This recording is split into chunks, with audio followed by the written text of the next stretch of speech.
It's Tuesday. That means we're back. It's me, Linda. It's me, April. It's us, the Canadians in the building. I fully have accepted it now, April. Are you? Because I was totally going to be British for this show. Oh, Lord. See how quickly she dropped us? I had to go back to the original Canadians. Hey, Connie. Hey, girl. Hey. You guys, welcome. I know it's a different time, but you guys, there's a lot going on over here in the Ponderosa. So I'm doing what I can do. So thank you so much for being here. I'm going to get a little bit of the housekeeping stuff out of the way. Bottom of the screen, you can see where you can support the show everywhere. Linda So Girly. I'll leave that up for a little bit. And while we're talking about housekeeping, hello, we're trying to get our numbers up, you guys. So go ahead and like and subscribe over here at the Melanated Way. And then pop over, because April is live streaming at the very same time right now at Holloway Legal PLLC. Yes. And she does a bunch of cool stuff, y'all. She's like travel queen. She is immigration attorney queen. She is just a queen, y'all. So go ahead and pop over there and like and subscribe over there as well. What else do I want to say? It's super hot. Like, I'm ready for fall, whatever that looks like. It's back to school, and happy new year to all the people that are going back to school, all the kids going back to school, all the people going back to university, all the things. Happy new year. Happy new school year, I guess I'll say. Yeah. Make it the best. Do all the things. Learn all the things, because y'all, there's a bunch of learning that needs to happen. For real. What else do I want to say? What else do you want to say? How are you doing, April? I'm doing okay. I'm here. I looked up some immigration policies for the UK so we could talk about it. Very interesting stuff they have going on over there. So I'm ready. I'm excited to get into this. No, Evelyn, stay, Evelyn. We're doing episode 1. Oh yeah, you guys. So we are behind. So Evelyn is saying I got to catch up on the latest episode, so I'll replay this tomorrow. See you later. April and I are just starting 90 Day Fiance the UK, so we are on season 2, episode 1. So we're behind. Right, so we're going to be doing episode 1 and episode 2 today, and then we're going to eventually catch up. So if you guys are already ahead, then you're already ahead, but this is where we are, and we're about it. We're about it. That being said, I do still think that 90 Day Fiance UK is giving me Match Me Abroad vibes, where it's still refreshing, new couples, they seem genuine, and I love that. Not to say that they're not problematic, because there are a lot of red flags going on immediately. But I'm loving that they're just like so in love with each other and all the things. And y'all know how I feel about online dating and never meeting someone, but you love them and you're marrying them and all the things. It's too much for me, but I'm here for the drama. So we're going to be talking about, we meet 3 couples in the first 2 episodes. Louise and Jose.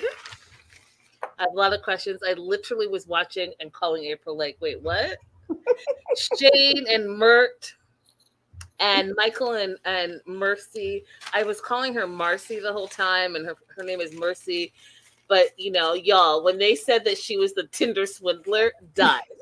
Because, you know, if you've watched the Tinder Swindler on Netflix, that's harsh. It's a harsh comparison. You know what's funny about the Tinder Swindler for me for forever? I was watching it thinking that I was watching a fictional documentary. One of my friends had to tell me, no, this is a true story. The Tinder Swindler? Yes. Yeah. Listen, I thought it was fake, like a mockumentary. No, that was a real deal. Him, and then the other swindler in New York, the girl who thought she was like highfalutin. And she came from like somewhere in Eastern Europe that she came, and she was like pretending to be something that she wasn't. That one I didn't really understand, because then you go look at real pictures of her and you're like, this person is who they thought was high class. Sometimes people see you don't see beyond money sometimes. You know what I mean? I mean, sometimes if people just have a certain kind of confidence, people just go along with it. Yes. Name, yeah. Anna Delvey. Yeah. Yeah. Anyways, a lot of swindling going on online. A lot of swindling. That being said, April, what are your overall thoughts on the first 2 episodes of 90 Day Fiance UK? I have a lot of thoughts about is it Matt in Istanbul? So I kept calling him Matt, but his actual name is Mert. Mert. So the way she pronounces it is... The way she pronounces it, yeah. Like even in my notes, I had to scratch it out because she says Matt. Mert. Okay. Mert. I have so many thoughts about their relationship. I was excited about it in the beginning, and then I was confused because why in a non-traditional relationship do you want to try and make it traditional? Yeah, I'm gonna have a lot of questions with that one, April, to be honest. Yeah. Because we learned a lot and you educated us a lot on the transgender community, and this just threw a whole curveball into some of the things that I thought I knew. And also too, one of the things I didn't actually appreciate, April, I'm just going to be real. And again, I'm not meaning to offend anyone, you guys. I'm just learning, and April will be able to help us out in our learning path. But why is the burden and Odin on her when him himself, who's living in a country where they're not so LGBTQ plus friendly, is blaming her? Like, oh, it's about her. It's about her. Oh, if my parents find out about her, but you're the one that is bisexual. So I don't understand why we're not dealing with that. Do your parents know you're bisexual? Like, why are we not dealing with your issues with your family versus what your, and again, she's, what did she say she was? Non-binary, doesn't care about she's trans, non-binary. She doesn't care if she's somewhere in between a boy and a girl, which April will talk about when we get to. But at the end of the day, I was just like, why is the onus on her? And I'm saying her, I don't know, them. What should I say, April? She doesn't care. Okay. So long as you're not being disrespectful, what pronouns you use. Okay, so but why is the burden on her, the onus on her, versus whatever he's going through? Like that's irritated me. And I don't care if you're in Turkey, I don't care if you're in Istanbul and you're the king of the kings. You both are dealing with the same situation, so you should be equally involved in that. That being said, let's talk about Louise and Jose. Yes. And I just want to let you all know, I know that some of I haven't been doing as many shows just because life has been happening to me. So I might be like over the top with a lot of stuff because, my mom says I talk a lot, and I guess I haven't been talking a lot, so I have a lot to say. So that is my disclaimer. But I'm just going to tell you, I'm going in on Jose 100%. I think Louise is lovely. I think she's lovely, April. I think she's genuinely looking for love. I think she's lonely. I think that she wants a companion and she wants to love herself and all that stuff. I do think that she has some work to do, but I think that she is open enough to do the work and realize that. That being said, we meet Louise. Oh, Jess Riley's in the house. Hey, Riley. April and Jess Riley have a conversation to be had. I don't know. We're supposed to get that conversation done now because we're going through two episodes. So, well, I'll always have time to talk to Riley later on. Okay, so Riley, if you're here to have a discussion with April, then I would prefer to get this done first before we jump in. If not, then you have to wait to the end of the show. That being said, okay, Louise, think she's lovely. Jose, I'm going to have a lot to say about Jose. First and foremost is that, and I'm just going to be real, you guys, that fro is not a real fro. Like, every time he's talking about chicken, and he's like the new UK version. I told this to April. He's the UK version of the international superstar that we know as Soulja Boy. Every time he sings and his music and his this and his that, I literally, April, and I know this sounds terrible, and I am Canadian, and I would never do it, but I keep like, I just want to snatch that fur off of his head. You feel like he is in some way making a mockery of the style of the music that he is doing. All of it.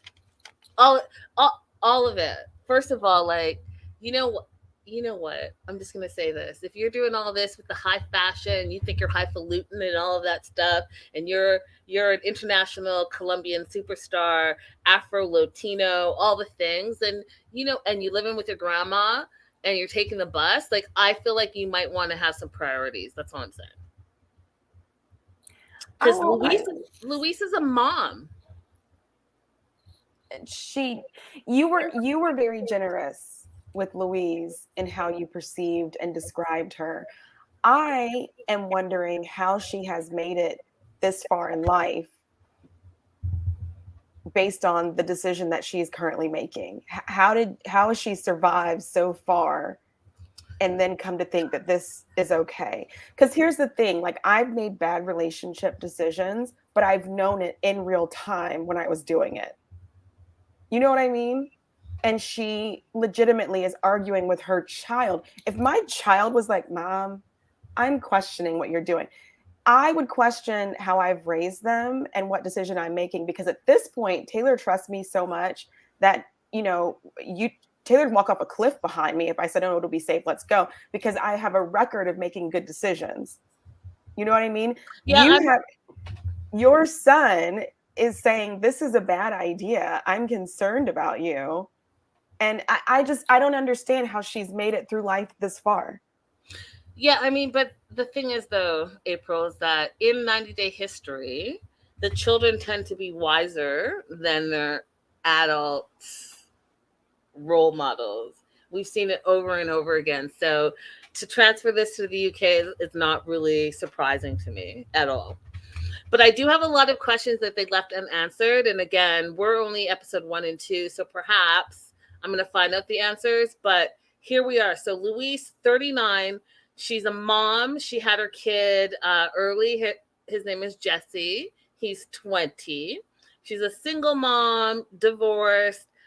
She hasn't really dated because she says everything on her own. So she doesn't have time. She feels that she's really an affectionate person, and that's what she's looking for. So her love language is affection, right? She met Jose on social media, and she liked his look, so she spammed all his pictures till she got his attention, and he DM'd her. And here's the thing. He DM'd her. You all know how I feel about the whole DMing and then video chatting. I don't know if I know I haven't told you guys because I'm a little private, but I'm going to share this with you. So this random on my personal Instagram, April, it was like midnight for me. And the person was calling. I was like, why does it say Instagram phone call, right? And it's a video call. I was like, oh, someone must have sometimes you push the wrong button. So I just ignored it. The person called back. And I was like, what is this? So I ignored it again. The person called for the third time. And I was like, listen, you're about to be blocked. I don't know you. Why are you calling me? And he was like, oh, this and this. And I just want to talk to you. And woo, woo, woo, woo. And I was like, block. I'm not doing all that. So these people who meet on social media and they video chat each other, is that something you're into, April? 'Cause for me, it's a no. Random, no. But if we're in an interest group together and we start talking there, I think that would provide an avenue for us to be talking to each other one-on-one. So that's happened. I see. So if you're in the same group. Yeah, for example, I belong to a couple of Black atheist Facebook groups. And so within the group, you have conversations with the same people a couple of times on the same post, and then they might message you or you might message them. a joke. And it's like, if it starts off that way, that's fine. I've got some people that our relationship started as our friendship started that way, girls and guys. But just blind calling me or DMing me, no. Yeah, don't blind DM me. Just don't do it. And even if I'm in a group, if we haven't had a one-on-one interaction, for me personally, just don't do it. Like, just don't do it. If I don't have a one-on-one type of situation with you, I'm just not into it. And I just, with like the Melanated Way, I get bombarded by messages all the time, and I love y'all. Like, this is love and all the things. But sometimes you guys message me like some really crazy stuff that I just don't think that you need to. That's at very odd hours. Yeah, like, I don't care who you hate. That's the biggest thing I always said. Like, I don't care what cast member you hate. That's not my business. And I don't think it necessitates you messaging me and having a full-on conversation, because sometimes I see it, sometimes I don't. But when I do see it, I never respond, because like, there's a lot of cast members I don't like, but I don't message y'all and be like, I mean, I might tell you guys here.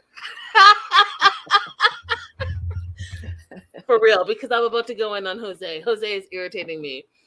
So that's what I was saying earlier. You were being like very generous with Louise, and I think I'm going to be more generous with Jose. Okay, so and that's fair, because as I was watching y'all, I called April, I texted April, because I had a lot of questions about Jose. So let's get into it. So Jose is a musician rapper, and he's 28. He wrote a song for her, apparently. I love you, chicken. And I brought out my microphone for this, right? Because it was like, I love you, chicken. I love you, chicken. And that's it. I love you, chicken. And we find out thanks for using chicken is actually Louise. We don't know what context. Like, they don't say like, oh, our special nickname is chicken because of XYZ. But allegedly, he wrote that song for her. She's the chicken. And they've gone back and forth, right? So at first, it wasn't love at first sight, she said. She wasn't sure what his intentions were, which I was like confused about, because I was like, you said you spammed him. So you like liked and commented on all his pictures. You finally got his attention. He DMs you. And now you're not sure what his intentions are. But like, what were your intentions? Your intentions were to get his attention. You got his attention. Now what? And the thing that I cannot stand, y'all, cannot stand. Okay, there's a couple of things. The first thing is, so he doesn't speak English. She doesn't speak Spanish. But they spent, and like, what's her job, right? Because so she said in the beginning that she's a body positivity mom. But my question, April, is how does that pay the bills?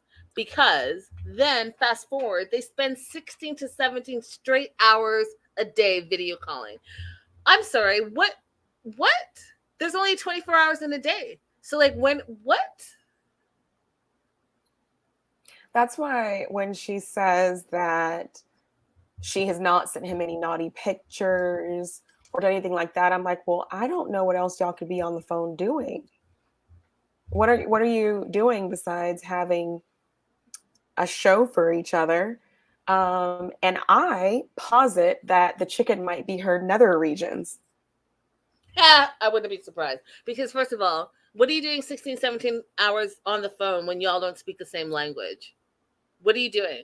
Just looking at each other. He's like giggling, because he giggles like a lot. Yeah. Just like what's her face, and she didn't speak. Oh my goodness. Brittany. Her name was Brittany, I think. She got pregnant like the 2 weeks that she was there visiting the guy in Tunisia. All they would do on the phone is boobies. Want to see boobies? Here's my boobies. Ooh, boobies. You know who I'm talking about. Yes. Memphis. Yeah, I don't know. I'm not spending 16 hours on the phone with you. Even if we speak the same language, I'm not doing that. Yeah, I just, I don't know. And maybe that's why we're single, April, because like, I don't think that's why. But what I'm not about to do is spend 16 hours video chatting with you when we don't even, what are we giggling all day? Like, I don't have time for that. So she has a son, 20 Jesse, who thinks this whole situation is wild, and I think it's wild as well. So I'm right here. I'm 100% Team Jesse. And he's like, this situation is ridiculous, and I wouldn't be doing this. And he's like, this is not something that I would put myself in, and so I'm not for it. And here's the thing, and this is where we're going to get into April, the immigration attorney background and knowledge and expertise. So what we learn is she says it really quickly, so you guys may have missed it, but they have 2 failed visas in the past. So Jose has tried to get to the UK 2 times and failed. So there is something, in my opinion, in his history that is not allowing him to come to the United States. So April, I wanted you to speak on that a little bit if you could. Yeah, so you guys know I'm not a UK attorney. So my understanding is that they kind of use the same process that the US does. They want to make sure that you're not coming to the UK to stay unlawfully, that you're not going to violate your visit. So with him, if his only job is being a musician, he doesn't have a job that ties him to Colombia. And if he doesn't have bank records to show how he's going to pay for his visit to the UK, then they're not going to approve that visa. 2 failed visas, y'all. 2, not 1, but 2. So instead of thinking that's a red flag, because that's a red flag to me, like, what's your job? Have you guys had that conversation? And you guys know from watching this show that I'm like, you need to have 4 immediate conversations before you get in a serious relationship, right? You have to talk about sex. You have to talk about finances. You have to talk about children. You have to talk about like faith and religion. Get those out of the way so that you're not wasting anyone's time.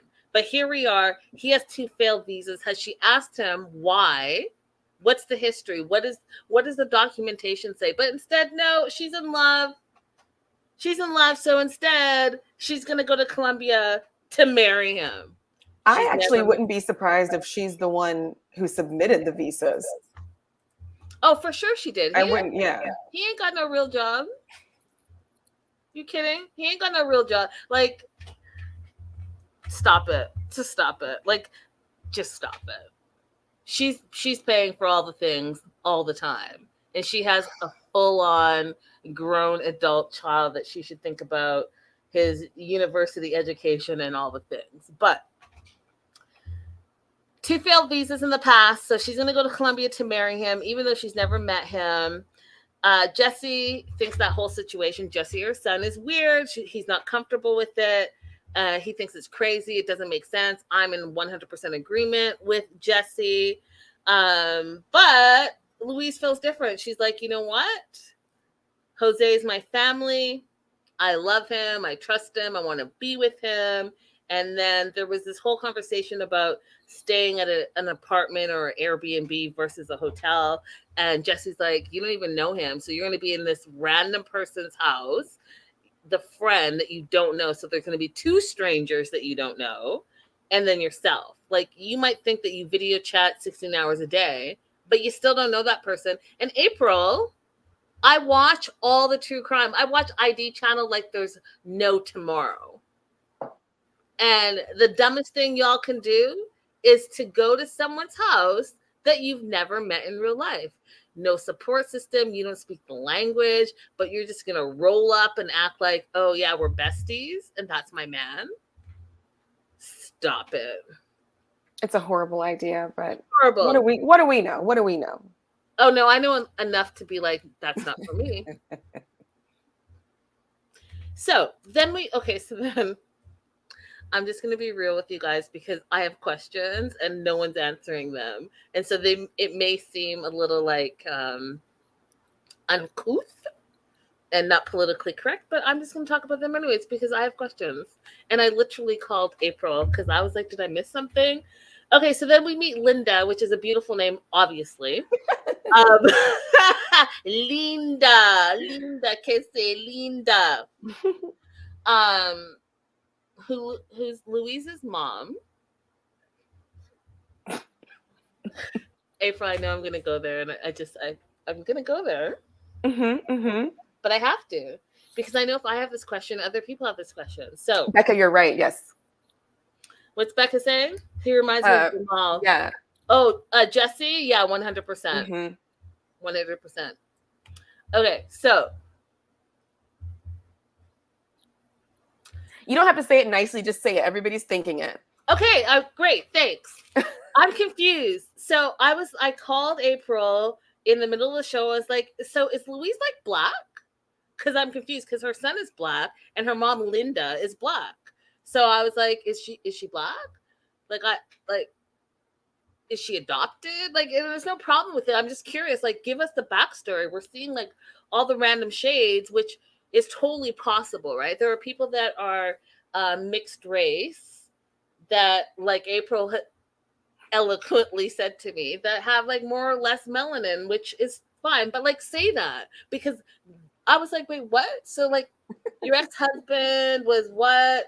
So April did a little digging, and apparently Louise is half Jamaican and half Scandinavian. Is that what you told me? Welsh. Yeah. So she's half Jamaican and half Welsh, which I won't get into. But like, we can get into Windrush another day. I'm just saying, like, what's that back? I'm curious of what the backstory is. That being said, Linda, we meet her mom. She's really concerned about this whole situation. And she's like, so this is real then? Like, this is a real thing? Is this really what we're doing right now? She's like, I don't know him. I don't like it. But you're a grown woman, so you're going to do what you're going to do. I don't understand why you're going to go to Colombia and get married to some random that you don't know without your family or friends being there. And then you get married. And again, would be an April question. What if they get married and they still don't let him back into the UK? Then what? Yeah, so I looked this up too, because I was confused how not only him, but there's another couple who's planning to just get married and come without doing any paperwork.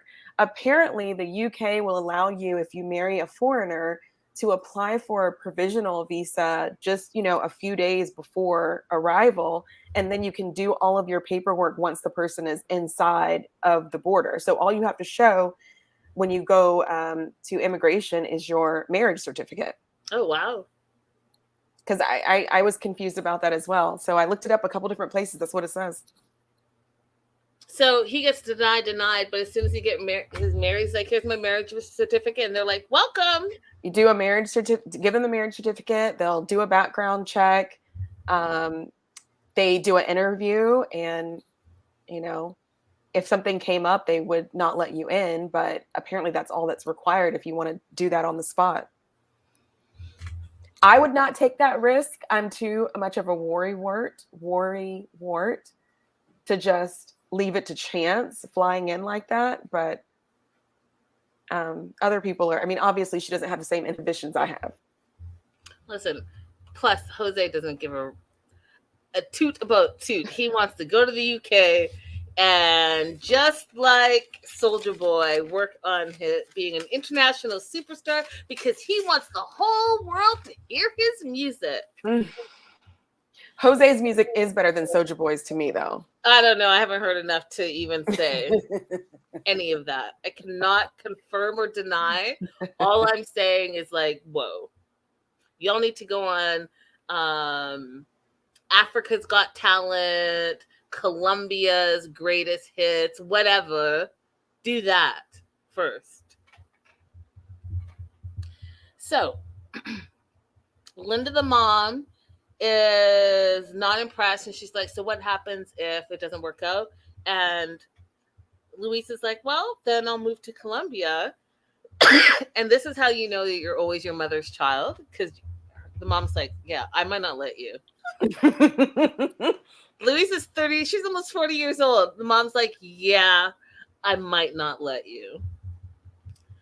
And the mom goes in to a whole thing. So Linda's like, listen, this is the real world. If he comes here, he thinks he's like this rapper influencer, and he needs to be in the real world. In the real world, you need to earn a living. You need to find a job. You need to have wages so that you can pay your bills. And that's what's normal. And she's like, I prefer and I wish that my daughter Louise met someone, you know, more in the normal way at the club or at the pub. And I laughed. I was like, right, that part. All right, so let's talk about Jose a little bit. So Jose is 28 from Colombia. He's, in his words, a rapper and an influencer. I don't know if you guys have been to his social media, but if you've been to his, okay, I'm just gonna say it, April. As a journalist, I have access to some things that not everyone has access to. And I'm not going to say that he's not an influencer and rapper, but I will say this. There is little to no online presence when it comes to his like music. So he has his Instagram.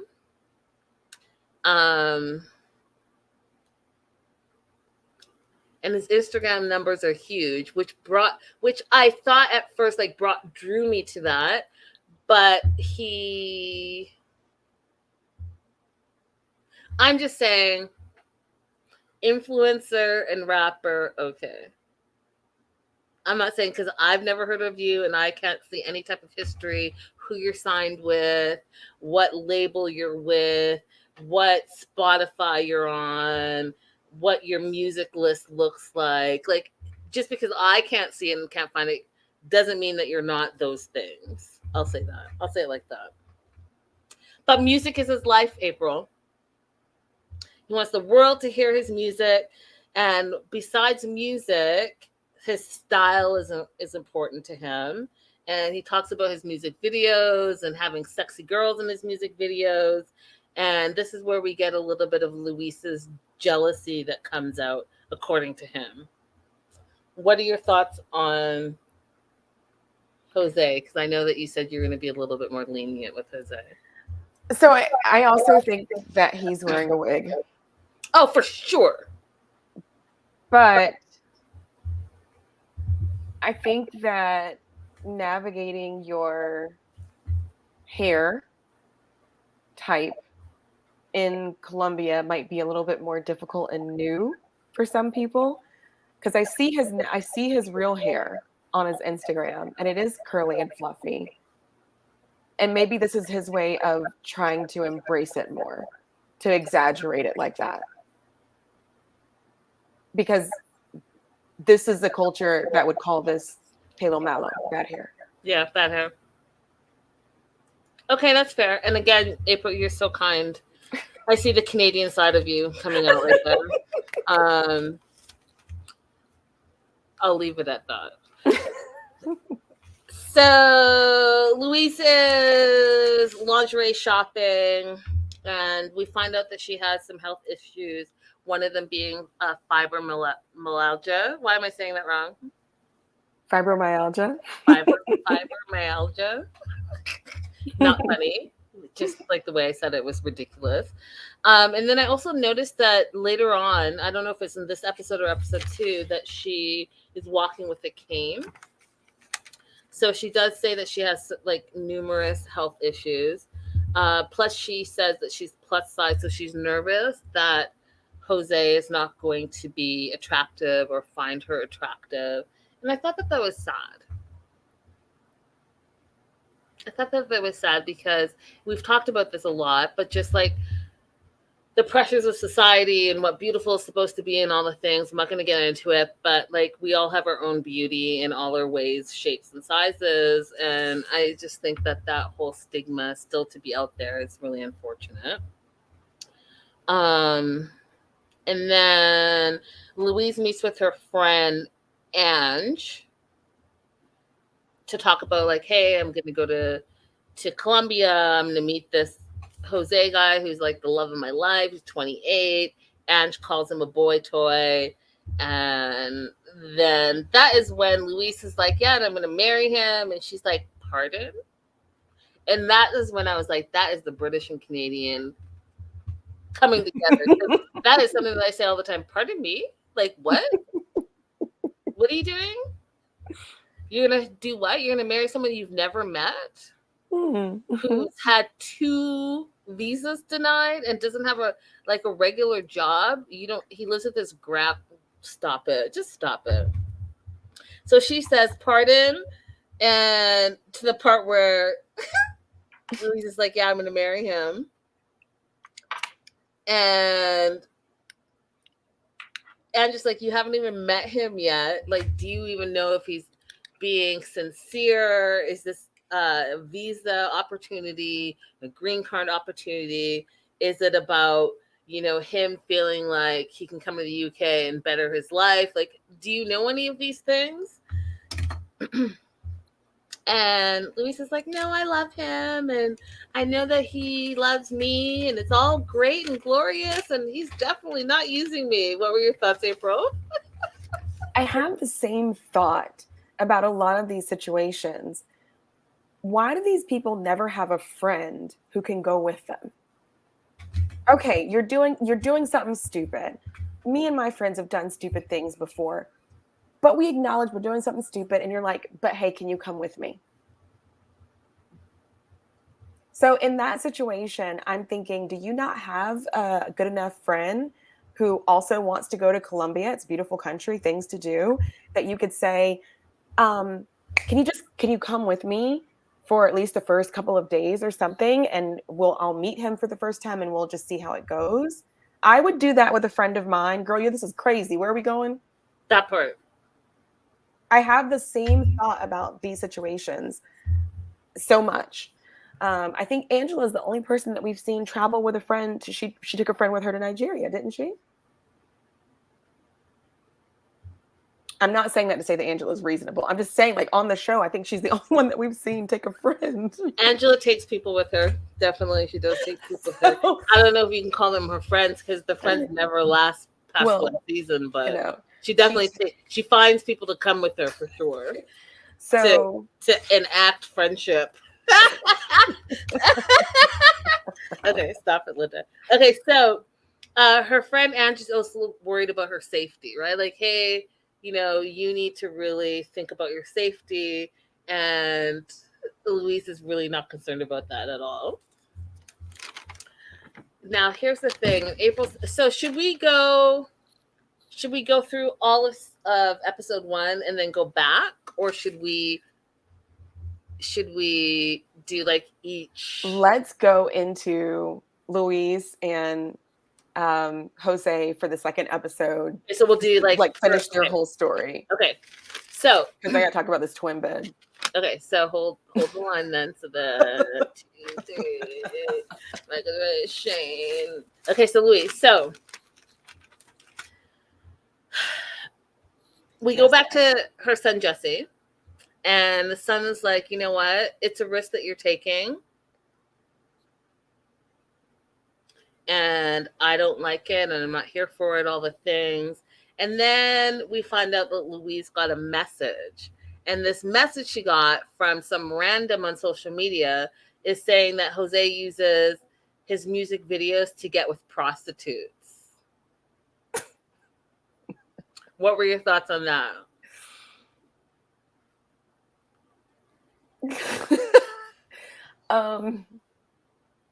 I was considering the language they chose. Why couldn't it be just that he had sex with people? Why did it have to say he had sex with prostitutes? Because he paid them, maybe? I don't know. And I find it like show us the text, show us the message, because this was like some random thing that came out of nowhere that she's making a huge deal about, that she's not going to marry him if he had sex with prostitutes. But like, I'm going to be honest with you guys. Some of y'all need to make some money, because y'all are putting out for free. Yeah, I think to me, it didn't matter if they're prostitutes or not. It's the fact of like whether or not he's cheating. If you're supposed to be monogamous right now, that's the issue. It doesn't matter if the person is a prostitute or not. But Linda, I absolutely agree. Well, I was about to call you Lisa. I have no idea. I absolutely agree. Some of you Okay, I'll say some of us. I'll be real. Some of us need to get paid for what we're giving away for free. That's what I just said. Yes. Some of y'all are very active. And some of y'all will have like a cocktail and some peanuts. And all of a sudden, that's enough for you. So some of you are okay with cooking a meal for someone else. And I'm just saying, like, y'all want to slam women that, you know, are making hundreds and thousands of dollars for spreading their legs. But what are y'all getting out of it? That's all I'm saying. And to each their own. If it's just about the pleasure, then let it be about the pleasure. We know it's not about the pleasure. But what we're not about to do is we're not about to look down on and use the word prostitute like, oh, it's such a bad thing. Yeah, there are people that are sex workers. Yeah, there are people that are in the adult entertainment industry. But guess what? They're getting paid. Are you? That being said, it's a big deal apparently for Louise. And it's a big deal for her, but she thinks just asking him is the cure to it. But how could she even ask him? They don't even speak the same language. So, like, even whoever sent you that message, did it get lost in translation? And like, again, you can't. I don't know you, and you randomly send me a message. This happens all the time, and this is what happens. You randomly send me a message, and you say XYZ. For example, I'll give you, and I'm totally making this up, but this is what you guys want me to believe. So, for example, who can I talk about that is not in the public moment? Let's talk about Paola. So you'll message me and be like, oh, Paola, you know what she did? She went down the street and she ran over Acorn. Can you believe it? And then I'll say, A, who are you? B, what information do you have to support that? Because what I'm not about to do is report it as if it's fact. Because sometimes y'all make up stuff that, and I see it, and sometimes I say stuff, and I call you out, and then you guys get mad at me. And then sometimes I just look at it and be like, where are you guys getting this from? So, that being said, perhaps some random says to Louise, hey, your man pays for sex. Well, how do you know that? That would be my first question. How do you know that, and where are the receipts? Before I get all like huffy and puffy and I'm like, oh, I'm not going to marry this random person that I've never met in real life. Like, it doesn't make any sense to me. It doesn't make any sense. Anyways, son Jesse is like, WTF. Feels like his mom is rushing in blindly. And, you know, we've talked about this, April, and I've said it quite often. I talked about it earlier today, where we are living in a time that is the loneliest time in all of history. And I feel like sometimes that makes people do things quicker than they would normally do because they don't want to be by themselves, or they're feeling lonely, or they're feeling not loved, or they need attention, which we'll get to because there's someone here who's like, yeah, I was on dating apps just to entertain myself, right? Which means you just want a little bit of attention, right? So you got to put all of those things into place, in my opinion, because oftentimes some people are looking for love, some people are looking for companionship, some people are looking for long-term stuff, and some people are honestly just looking to hook up and have a good time and get their egos fed. And you need to know where they are and meet them where they are, because if you don't, that's how you're going to get your feelings hurt. So my note literally says this. We go back to, so I did text April about this. So I'm all about public transit. I'm all about, you know, getting where you need to get to, especially if you're traveling, because, you know, you're in a foreign country and perhaps maybe you're not going to drive and all the things. But like Jose going to pick up Louise on the bus was concerning to me. Right? Because you're this rapper, singer, highfalutin fashion, music video making dude, but you're on the bus. And so you're going to pick up your international girlfriend on the bus, so she has to get on the bus with you to go to your friend's Airbnb. Like, no, thank you. You couldn't even take an extra $50 and rent a car. Do you have a driver's license? Like, that's a question I would have to ask. Because after I've traveled halfway across the world and you haven't traveled with me and this is your home country, I'm concerned that you're on the bus. Sorry and absolutely not sorry. Like, pick me up in a car, thank you. Yeah, I would have. I'm a public transportation taker too. I very rarely drive my car, but I would have wanted to be picked up in a car on that occasion. Yeah. So he's on the bus, literally in this jacket and those pants. Okay. That's his favorite outfit. Favorite, because he wore it the very next day. Don't think I didn't notice that. But this is his outfit. He loves it. Loves the jacket and the pants. So he's on the bus singing I Love You Chicken, obviously promoting his music. I would like to hear the whole song and not just the hook, because I'm sick of the hook already. And literally my note says, I can't. And I told April this, I can't. I don't know. I'm hour and a half into them and I'm already done with Jose. I'm just like, for them to show him saying I love you chicken this many times, that means he had to have sung it like 100 times. That part. So Jose is 28. And so he's singing. He gets to the airport to pick her up off the bus. And I mean, travel how you want. I mean, travel how you want. He has nothing in his hands. I would want a pickup. I would want a gift. I would want you to look like you spent some time putting your outfit together to come get me.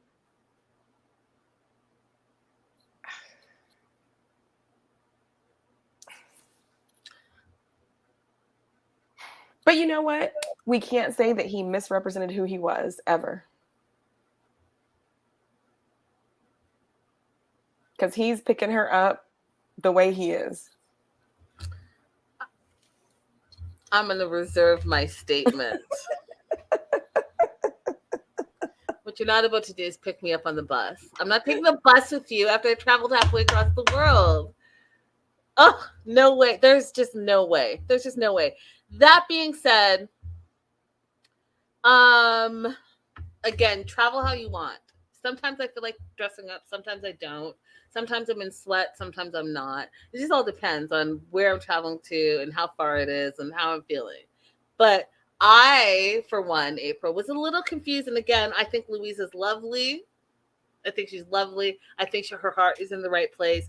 But like, she had a pink blouse on, black spandex, and some slippers on. I was like, did you wear the slippers out? Do you wear the slippers out of the plane and truck through the airport in your slippers? And then your slippers that are inside slippers are now going to be outside. And I know that you're going to wear those same inside slippers that you wore outside back inside. What's happening right now? Like, what is this? You're fancy on the top, casual on the bottom, and at home on your feet. I'm confused. Yeah, I don't understand their fashion. Was that fashion, April? No, I don't understand their clothing choices, I'll say. Yeah, Louise, I'm going to need you to circle back and explain that to me, because I was like, oh no. So they embrace, they kiss. He says he's super happy. There's a bunch of making out going on. We find out he lives with his grandma. He's 28. Don't forget, riding the bus, and lives with his grandma, but he's an international rapper. And, you know, style is important to him.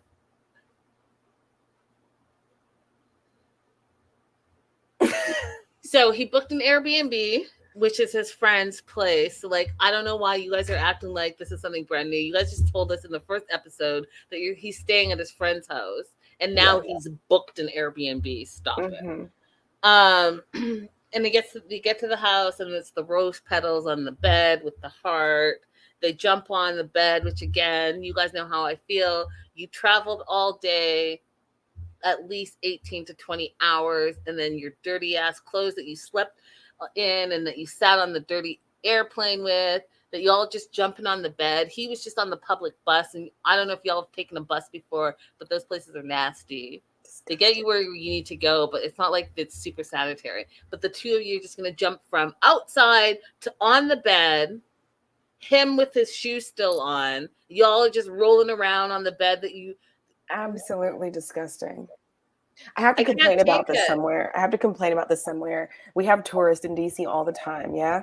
Well, I saw this group of, I think it was a group of Girl Scouts and their leaders, and they want to take pictures in the metro. They were on the ground. They had set their drinks on the ground. And I was like, I don't really bother tourists that much, but I was like, people pee here, right?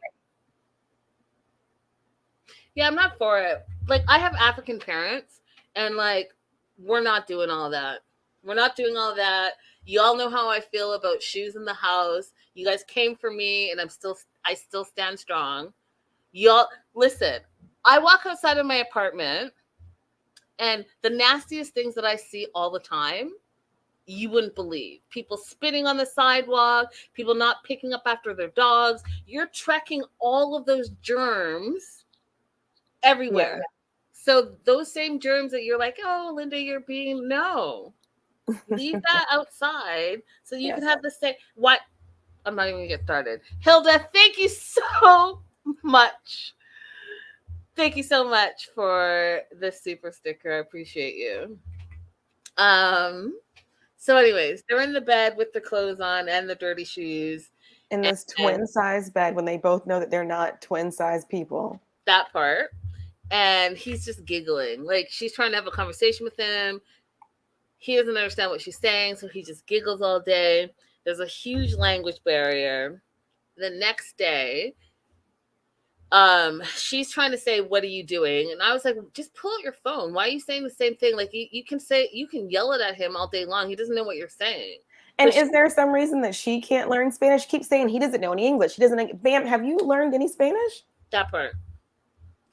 What are you doing? What are you doing? And he's like, good. Then he's like, I'm in the apartment.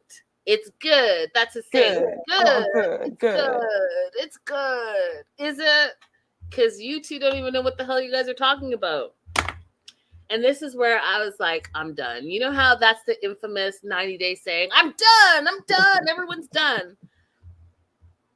I said it when April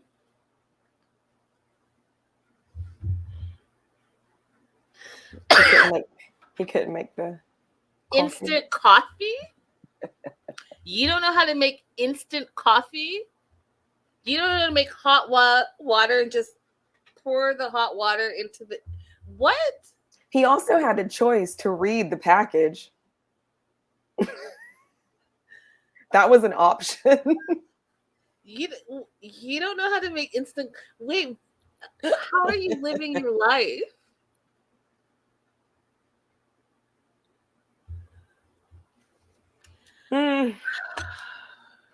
He doesn't know how to make instant coffee, and she doesn't know how to ask him what he's doing. As we lead into episode 3, I noticed that she was walking with a cane, which I hope that they address, because there's a lot of things. I will say this, series 2, the editing is better. The lower thirds are better, so you know who you're talking to and all of that stuff. But there's still a lot of the backstory that they're missing, and they talk about it. And so if you're going to bring it up, the fans are going to want to know. So I'm hoping that we learn a little bit more about their backstories. That being said, she's going to confront him about being with prostitutes because she can't marry him for real if he's been with prostitutes, which... Just say other women. Which is that's because he could lie to you. Ask that question, he could lie to you all day. Now, y'all. Oh, thank you, Riley. Thank you so much for the sleeper chat. Okay, you guys, we're about to do a 100% spoiler. Spoiler alert. April did some digging. This is all April. And when we were both shaking our damn heads. So if you don't want a spoiler, then go ahead and not listen to this. But I'm about to talk a whole lot of bad choices right now. Okay? You can make bad choices in your life, y'all. Bad choices. This fool doesn't even have a job. Yet, y'all are going to have a baby together? Yes, I said it. Louise and Jose are expecting. This is all from April. This is on Louise's Instagram. It says, thank you at Image Natal for mine and Jose's early reassurance scans and our secret gender scan. Such a wonderfully ran clinic with very attentive, fully trained staff that made us feel extremely comfortable and well looked after at one of most important times in our lives. I honestly would recommend them to anyone. We felt safe and well looked after in a beautifully ran clinic. And then she says that same thing in Spanish. So guess who's having a baby? This is really troubling to me because I don't think people should have kids for their own desires. When you decide to have a kid, that means that you are going to be financially, emotionally responsible for that child for the rest of their life. And having a kid under these circumstances, I think, is very unfair to the child. That's the way I feel about it. I don't think that you get to just have a kid because I want to be a father, because it'll bring us closer together. Like, you are choosing to bring someone into this world, which the state of the world right now is really fragile. You're choosing to bring someone here under the conditions that we're currently living in, which there's no trajectory for things getting better right now. And I'm just going to put it out there. For your own selfish needs? I think that Shane wants to have a baby to literally solidify his passage to the UK. That's it. Has nothing to do with Shane, or excuse me, has nothing to do with Louise. It has all to do with his hopes and dreams for the future, and I think it's unfortunate. It's very unfortunate, and I hope that it's not Jesse's responsibility, but I hope that Jesse will stay involved and have a relationship, because he seems to be the only person that this child might be able to count on. Diana says, yes, couldn't believe they were happy to be parents without financial stability. So I have a question. Maybe somebody watching here or somebody in the replay will know. I think that she's on disability because we haven't seen a particular job that she has. We know that she does like posting. Maybe she gets some collaborations here and there, but she's somehow able to live, buy this plane ticket to go to Colombia, and get her basic necessities. Does disability work in the UK the same way it works in the US, where if she gets married, she might lose her disability? Is that an issue she might have coming up? Because in the US, if you're on disability and you get married to an able-bodied person, they will take your disability away. That's why a lot of disabled people never get married. I don't know, but I know someone is going to know. So someone, either in the live chat, if you guys know, let us know. If you're watching the replay, let us know, and we will comment back. But someone will know because they always know. Let's move on to, I think it may go up if he's a dependent. Well, he's a grown man. He's not a child. Well, I mean, UK might be different, but here in the US, you're not a dependent if you're over 21. That's when I got cut off. I don't know how it works in the US. So you can't claim a spouse as a dependent. Well, that's different, Riley, because you would be looking at military dependent benefits, which specifically state that a spouse can be included. This is not disability like SSI, like Social Security income disability is different. I don't know how it works. So I'm going to move on, though. We're going to go into Shane and Mert. And Shane and Mert, y'all, there's so much happening in 90 Day Fiance UK. There's so much happening. And I feel like, again, like I said to you guys, so my disclaimer is I don't know a lot, and I'm learning, and I'm open to learning. And this confused me a lot, April, I'm going to be honest. So what did you think of the Shane and Mert storyline? I'm really glad that we're meeting Shane, because a lot of times people think transgender means to change from one sex to the other. and it doesn't. It just means to transcend the gender that you were assigned at birth. So that it might mean that you were born male and you are becoming female, or you are female, or it might mean that you're male and you consider yourself neither one of those. It just means that you don't subscribe to the gender that you were assigned at birth. I didn't know that. And I think with the other way you explained a lot, but it might have been like I was getting a lot of information. It was a lot of information. I did think it meant transition and not, what did you say? Transcend. I didn't know. I actually didn't know that. So does transgender means, it does. Transcend gender. I didn't know that, April. It's transcending. Transitioning into the gender that you wanted to be. Transcending the gender binary, transcending the idea that everyone is only male or only female. Okay. So I'm glad we're talking about this because we meet Shane and Mert. So this is Shane and Mert. Shane, lovely, 26, hairdresser and makeup artist. And she talks about how she loves to dress up, and she's watering her garden in a full-on dress as well as her unicorn slippers. She lives with her mom, Sheree. And then she talks about how she had a strong... Okay, so Sheree, her mom, talks about how Shane had a strong feminine side from the age of 2. And I'm going to pop this down for a second because I want to talk to April about this. So from the age of 2, and then Shane said, and so she used to like dance around in her camisoles. That's what the mom said. And so that's when the mom was like, I know that. And the mom says son all the time, right? Which was surprising to me, but we're going to learn. I learned a lot in this episode. So Shane says that at the age of 3, she realized that she was trans non-binary. So she didn't identify as a boy or a girl. She's somewhere in between. And then said that pronouns don't matter to her as long as you're nice and you're not derogatory. And this is where I got confused, because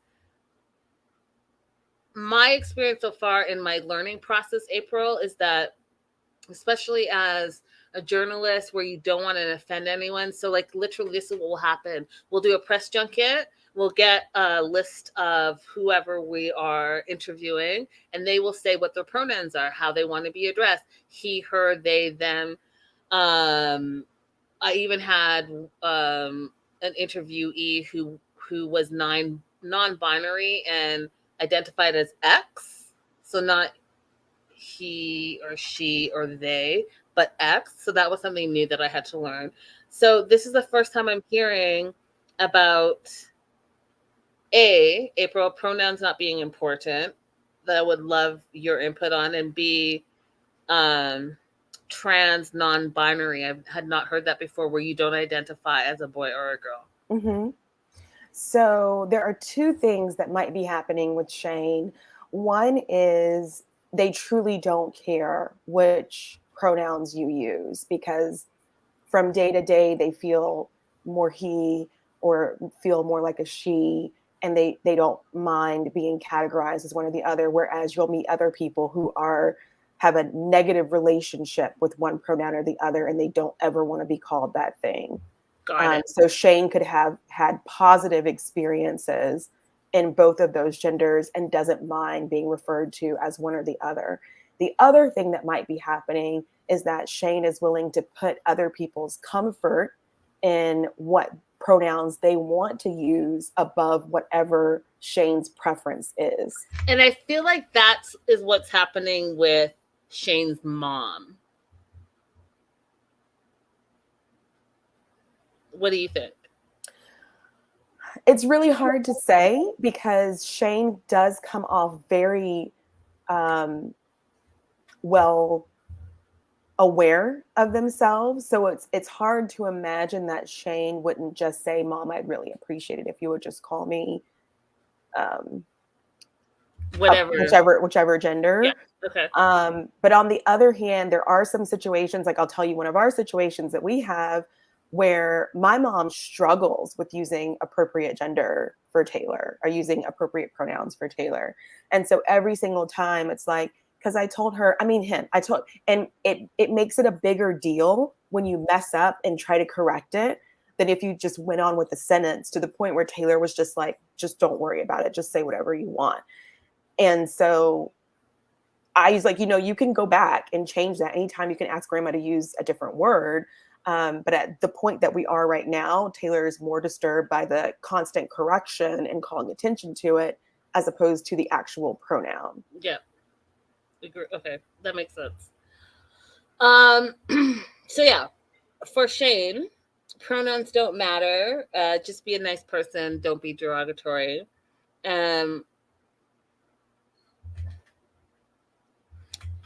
Shane, okay, so this is the other thing. So Shane met Mert, and we'll talk about how they met, but she sleeps with, I'm going to say, April already knows. I'm sorry, maybe I'm a little germophobic, I don't know, but she sleeps with the same dirty shirt in her clean bed with his cologne. And we've seen this. We've been there. We've done that. Because there are many people that are doing this weird thing where, who was the couple that, like, oh, it's the two toxics. It's the two not, toxics. Not Karini and Paul. No, it's the young ones from this season where he wore his sweaty shirt. The camera on each other's faces all the time. I don't remember their names. Anyways, I'm behind. That's why I can't think of their names. But it's the two young ones. And he like wore his shirt for like a week and then mailed it to her, and she wore whatever her nastiness was and mailed it, and they sleep with gross. Anyways, it just reminded me of that. Like, what I can't with y'all. David and Sheila, thank you, Becca. Yes, David and Sheila with their, that's what it reminded me of. Like, why are y'all doing this? Oh no, it's not David and Sheila, it's Brandon and Sheila, because it's David and Mary. Yep. I'm glad that we all came together to get those names. Yeah, thanks, Joe. Thanks, Joe. You guys are, yeah, you knew what I meant. Brandon and Sheila. Okay, so the shirt thing threw me off. I mean, she could just get his aftershave and spray it, but I don't know. I mean, like, I guess I'm just not sentimental in this way. No, April. I'm not sentimental. Is that what you said? No, I said, I guess I'm not sentimental in this way, that I understand the shirt thing. I don't really get it. Yeah, it's not a sentimental thing, though. It's not a sentimental thing. Y'all are not going to, I'm not going to wear this shirt for a week and then throw it in my clean sheets and sleep with this nasty shirt after wearing it for a week straight. Like, that's not sentimental. That's just gross. Okay. So I'm past that. And you know what? Again, Shane, think you're lovely. I just don't agree with that. We can agree to disagree. They met on a dating app, and I didn't really catch where they met, but she was meeting with her sister. Her sister was having some type of medical care, and she was bored. Surgery. Istanbul's a hot spot for plastic surgery. Oh, there you go. Yeah, because Darcy and Stacey went multiple times. Mm-hmm. So she's bored waiting on her sister and went on a dating app and met Mert. And Mert was close enough by that he apparently spent £400 to come see her. They had a lovely time and they fell in love from the first time they met. She went back home, and they too are one of those couples that spend 12 to 16 hours a day on the phone FaceTiming. and apparently they fall asleep. Apparently Shane is a snorer, so has to put it on mute so that doesn't keep up Mert. But like, y'all, what 12 to 6, what are you doing? And what kind of battery pack do you have? Because my phone would not do that. That and like, do you guys not drive to the grocery stores? Do you not meet up with friends? Like, what is that looking like? I'm sick because there's only 24 hours in the day. So like, let's just say 12 hours of the day. 12 hours. That's half your day. You're on the phone. Mm-hmm. And it's not just Shane and Mert and that first couple that we talked about, Louise. I mean, Brandon does it. Like, all y'all doing these long distance relationships, spending like damn near 24 hours a day on the phone. I don't get it. Like, I don't get it. I don't know how you have that much time and energy. I've been around someone who was in one of those kind of situations, and it was weird because it was like, you expect me to carry on a conversation with you while that person is sitting there on FaceTime, and I didn't like it. Yeah, I'm not doing it. I'm not doing it. I'm just not doing it. But again, that could be why I'm single. Like, there's a lot of things that I'm just not gonna do. I had a during COVID. The only time I spent like a couple of hours on FaceTime is I had a COVID cooking date. That's the only time I spent probably like 2 hours and we cooked together. But that's it. Like, I'm not spending 16 hours on the phone with you, FaceTiming. Like, how is that even possible? Y'all are weird. Anyways, these two call each other chicken as well. Did you notice that? Yes, I don't. What is that about? And so I was like, is that something new that I'm missing out on? Maybe there's something popular in UK culture that this is coming from. Maybe. If y'all know, please let me know, because I was like, there's another little chicken as a pet name. Okay. So they're on the phone, and then did you see the part where, or do you remember the part where Mert was like, bye, bitch? Yes. And then Shane says, you little shit. I'm like, what is this? I don't understand it. Yeah, I mean, I don't know. And listen, I'm about to throw some people under the bus right now. I don't know what your love language is, but like calling me bitch and buy shit, and even you guys, Riley's in the live chat, and Riley and Violet giving the middle finger to each other. Like, that's just not sexy to me, y'all. I don't know. And again, I'm not an expert. I don't know what y'all love language is, but what's happening? Yeah, I really don't get it, because I just would want to be adored and assured. And I think I like joking around enough, but we're not going to be derogatory to each other. Yeah, I don't know. I don't get it.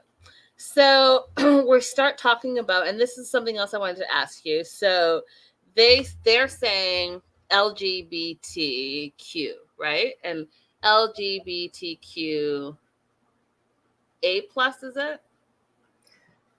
Different people say different stuff. So, but what's like the thing right now? It's questioning, asexual, and then the plus is for like pansexual and demisexual. So it's okay. LGBTQA+ is what you're supposed to say. Well, you can say whatever you want, but if you're trying to capture everybody, that's what you got to do. Did you say you could say whatever you want? Yeah, you can say whatever you want. Really? Yeah. I mean, you could be as inclusive as you want to be or not be as inclusive. There's a lot of people who accept the LGBT and stop rights. They just cut it off right before the T. Okay, you got to tell me what I is, Becca. What is I? I haven't heard this one before, Becca. What is I? I hope you don't say intersex. Most people just say LGBTQ. Is that right? I don't know, you guys. What I'm going to tell you is from any press release I see, it's LGBTQA+. Yeah, because, well, there used to be an I for intersex, and that has been retired as a descriptor of people who are born with a a mixture of typically male and female anatomy. Oh yeah, okay. Okay, so for the purposes of this, I'm just going to go by what they said on the show. So they said the LGBTQ rights are not the same in Turkey. And so Shane wants to get Mert to Birmingham or to the UK so they can feel happy and live a safe life. And Shane is on her way to see Mert in 6 weeks or for 6 weeks. And she wants to make sure like this is going to be my one. Like I'm going to spend 6 weeks with him and see how it goes. But I love him and I want to be with him. And I don't know. Is 6 weeks enough time, April? In the world of 90 Day Fiance, 6 weeks is like an eon.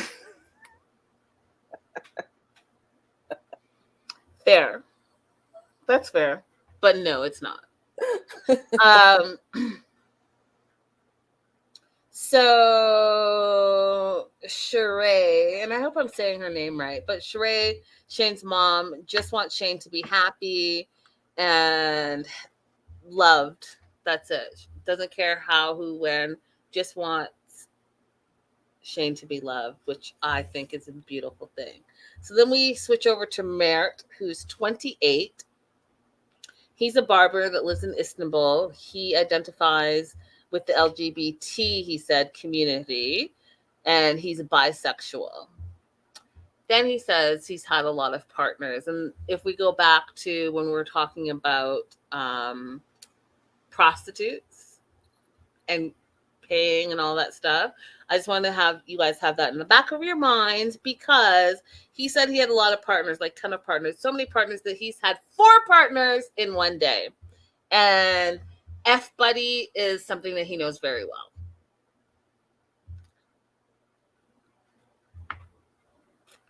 You want to say anything to that, April?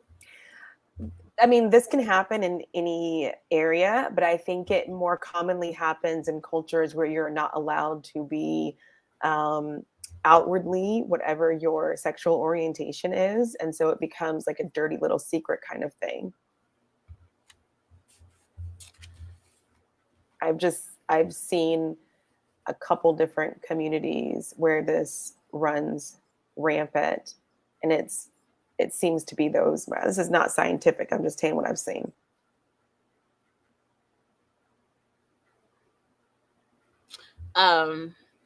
Yeah.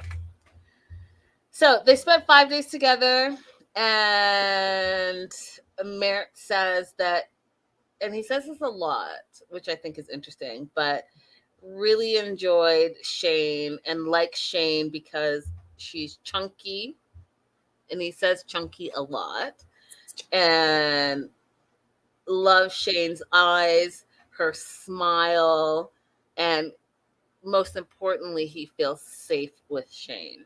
I thought that was an important thing to say. What did you think? I thought so too, because I would assume in his prior connections, no matter how brief, there's an element of you might out me. Mm-hmm. So having someone that you're safe with is nice.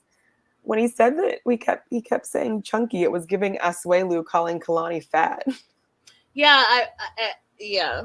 And I'm gonna pop them up. I don't know what they have a huge height difference, and I know that's something that we talk about for sure in like the West a lot. Like a lot of women, it's said allegedly that they may be single because they're not giving people the opportunity to get to know them because they're much shorter.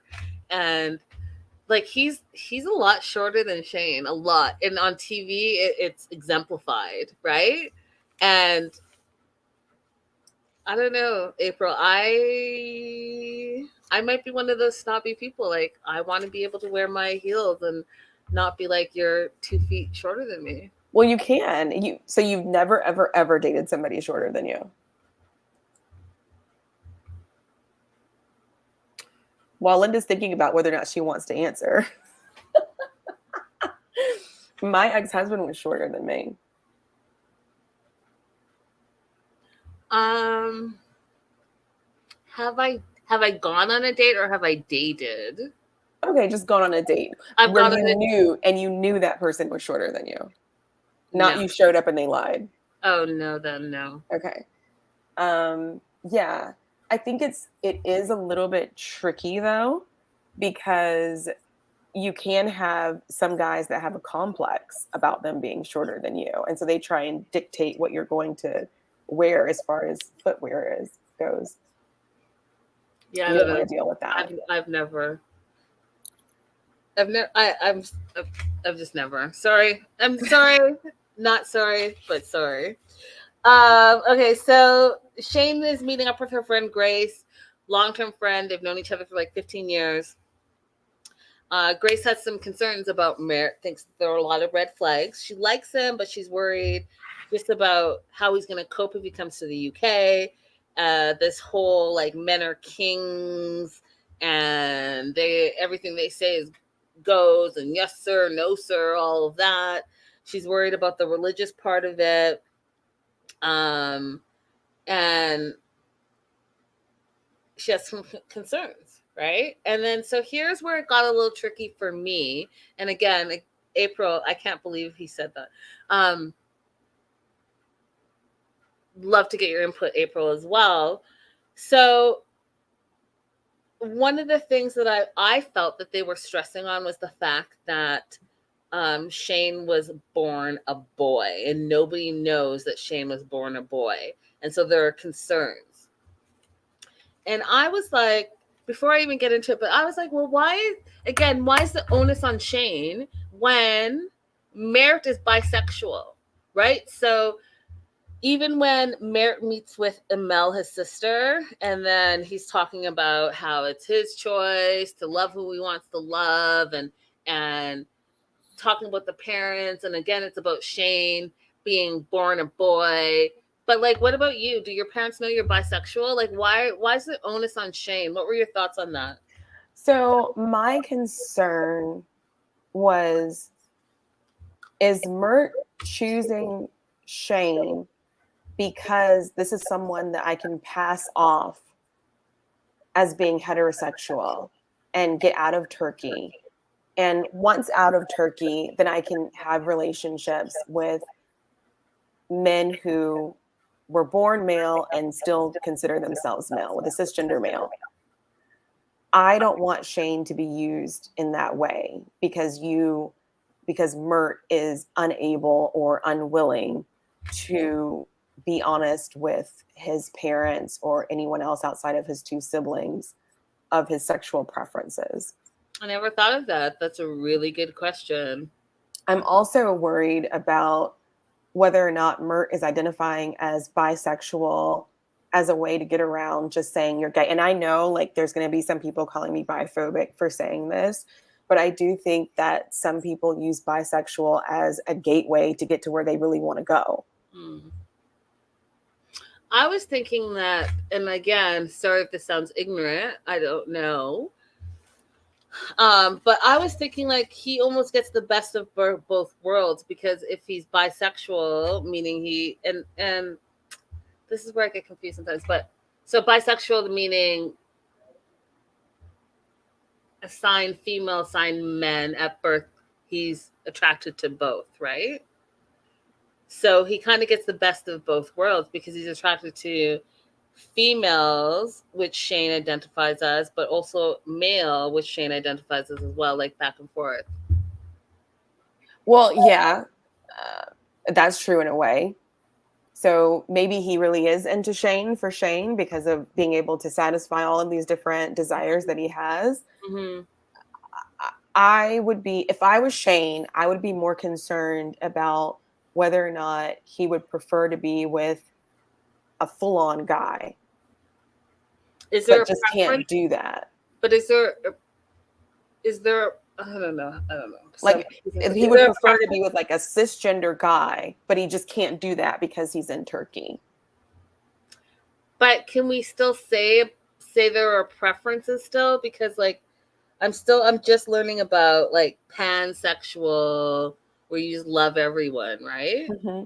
So are we at a point where there can still be like, I prefer this versus that? Absolutely. So you have a spectrum, and you have some bisexual people or some pansexual people who are going to be on this side, and then some are going to be on this side. It's like let's just do bisexual, like male over here and female over here. And some bisexual people are going to be over here, and some are going to be over here.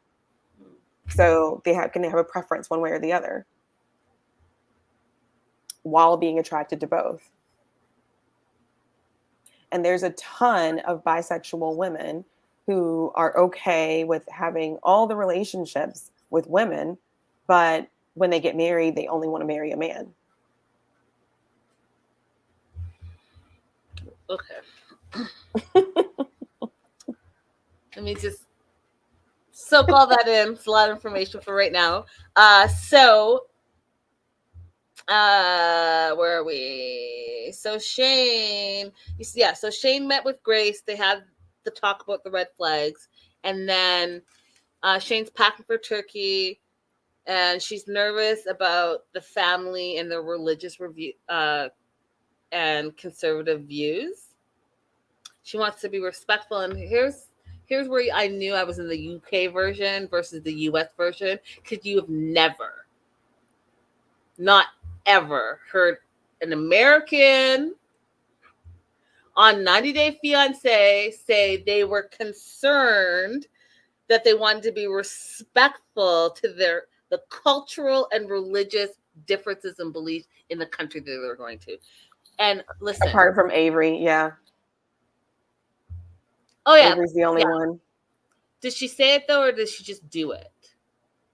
She took us shopping with her. She's like, I looked up, I researched the culture. I know that these are some things I need to bring when I go to visit. Don't remember his name. Omar. Yeah, I mean, okay, I'll give you Avery 100% because she did it the right way. All the things. I'm a fan of hers. I think that she is all in. I think that they're doing great. All the things, but I don't remember hearing her say it. I just know that she did it, and I'm saying that I've never heard any of the other Americans be like, hey, I want to be culturally and religiously sensitive to the country I'm going to. What? There's no Target? There's no Walmart? Where is the McDonald's? I'm not trying this. What is that? Do you have French fries here? Yeah, that's not our style as Americans. I claim us today. We are the elephant in the China store. Ugh. That is not how we do it in America. You know how many times I've heard that? And then everyone's like, but you're not in America right now. That is not what Americans do. I was told. Not in America. Yes. Nope. We've got definite tendencies. America. Okay, so Mert's having the conversation with his sister. And apparently only his sister and one other person knows that he's bisexual. And also the sister and that one other person knows about Shane's sexual orientation. And again, my question and my note just says, well, what about him? Like, I'm not sure why we're focused on Shane, but I hope as we move forward that there's going to be a little bit more talk about his part, his responsibility. Yeah, like what? Yeah. Shane is overly worried about being accepted by his parents, and he hasn't mentioned a single thing about what about his parents don't accept him. You're bisexual. Let's talk about that. Do your parents know? And are you open and telling them that? Yeah. And this, sorry. No, go ahead. I put this on the parents. If your child is not able to be open with you about their sexual orientation and gender identity, I think that's your fault as a parent. I think that you must not have created an environment where they feel safe to talk to you about it. And then I'll jump on that and say, but then don't bring a third party into the nonsense and start blaming the third party. and start pointing at the third party when you haven't even dealt with your own backyard. No, I don't like it. Something about it's not sitting right with me. But we'll see. Again, we're only in episode 1 and 2. So Shane's en route to Turkey. It's been 9 weeks since she's last seen Mert. No one knows that they're LGBTQ. Shane's mom is worried because, she feels like Shane could be in danger. It's not illegal to be part of the LGBTQ community but you can't be openly showing it, is what they're saying. And so Shane's mom is worried and concerned that she'll lose her son to, death or bodily harm some way. You were going to say something? Yeah, this actually surprised me, and I'm wondering if it's like a smaller community that Mert is in, or if it's the larger community, because I saw tons of gay people in Turkey. I mean, I have questions, April. I have questions. So hopefully they will get answered. So Shane's landed. She feels like people are glaring at her, which I thought was a whole thing that they should have explored a little bit more. She said the last time that she was there, people were shouting at her, which what was the backstory to that? Because you bring it up and then you don't say the backstory is weird to me. Because I want to know what you're experiencing and why you're bringing it up. Do you feel like you're saying that because you feel threatened? Are you saying that to lay the foundation for something that's happening in the future? Like, why are you telling us that?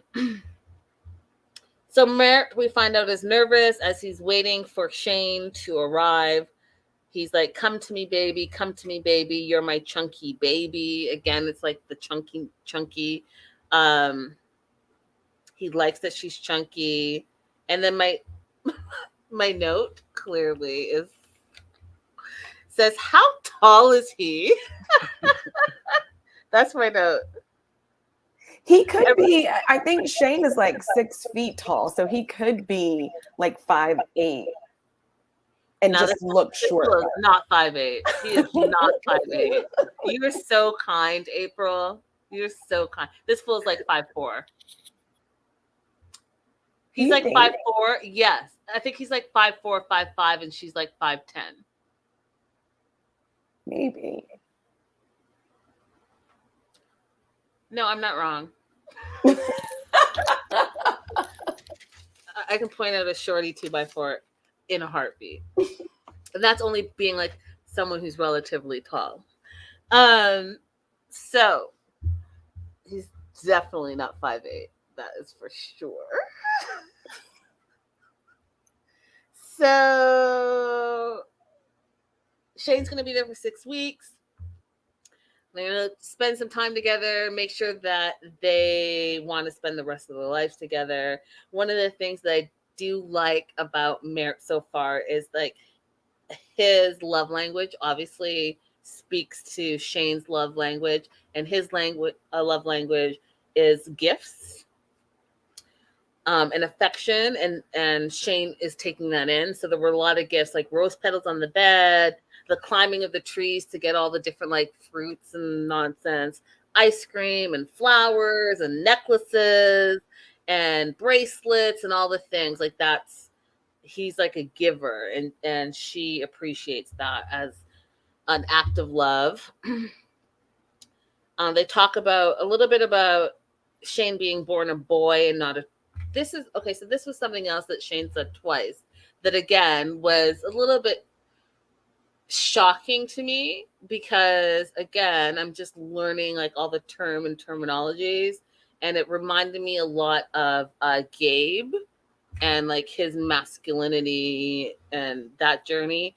But Shane said this a couple of times in episode 1 and in episode 2, where no one knows, and I'll just do the quote, no one knows I was born a boy and not a true girl.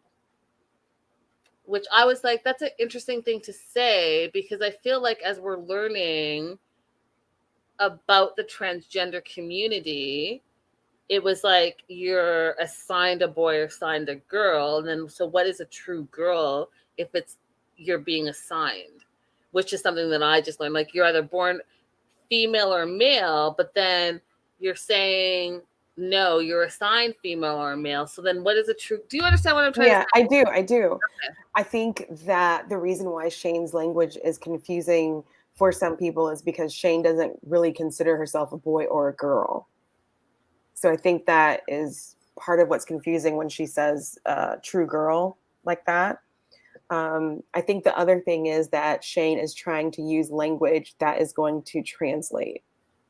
So in this situation, you wouldn't say, because I'm transgender, because I'm cisgender, you want to use like the simplest language possible for the other person to understand what you're saying. But then a lot of people are going to understand, because I wasn't born a true girl, better than because I don't identify as the gender that I was assigned at birth, then I would be discriminated against and I wouldn't be able to get married in Turkey because my birth certificate says something different, blah, blah, blah, blah. But April, isn't that then just a little confusing for people who are trying to learn and catch up, right? And I guess I can just speak for myself. I feel like it's a little confusing because so either we're saying you're assigned male or female, or you're born male or female, and because we live in a cancel culture and you don't want to say the wrong thing, to be like, oh, I wasn't born a true girl. But then if I said that outside of this conversation, like, oh, you weren't born a true girl, guaranteed that would put me in line to be in some type of cancel culture, because then I'm not being politically correct or like gender sensitive. Yeah. Well, so I don't know. I just feel like it's a little confusing. No, it is confusing. But also remember, in this context, Shane is not here to educate you on proper language to use. Shane is just on a TV show. So you would listen to what somebody says about how to identify people, how to speak about people when they're in an educating format. So when, oh goodness, what's her name? Lorraine. Oh gosh, she's a very prominent transgender activist. She was on Orange is the New Black. Oh yeah, I know you're talking about. So when she has her moments on Instagram, or when Hope has moments on Instagram where they are specifically doing education, that's for you to listen to. That's for you to repeat the language that they give you. It's just Shane living her life. I hear you. Thank you for that point. C. Cruz, thank you so much for the PayPal. I just saw it. I appreciate the support. You guys are rocking it. I appreciate you guys. Thank you. The third couple that we meet, I thought they were saying Marcy the whole time until they put her name up, and it's Mercy and Michael. What were your thoughts on them? Let me tell you, I know it's controversial, but I love me some Mercy. Do you really? I love Mercy. What do you love about her? I love that Mercy was like, I am going to say what I want and be unapologetic about it. If he wants to get with the program, he will. If he doesn't, he doesn't. But I'm going to say everything that I want. I am not going to hold back, because if I don't say it, then I won't get it. Thank you, Judy. Yeah, Laverne Cox. That's who it is. I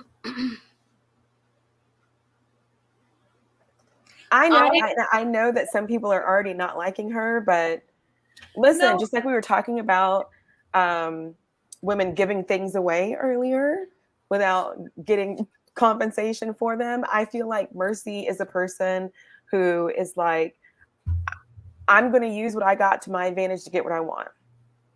And I'm okay with that. I guess I'm okay with that. I am reserving my opinion on these two because I don't think I have enough information. But what I will say is this. If you are going to be that person where you say, hey, I'm going to go after what I want and I'm going to be unapologetic, then be that.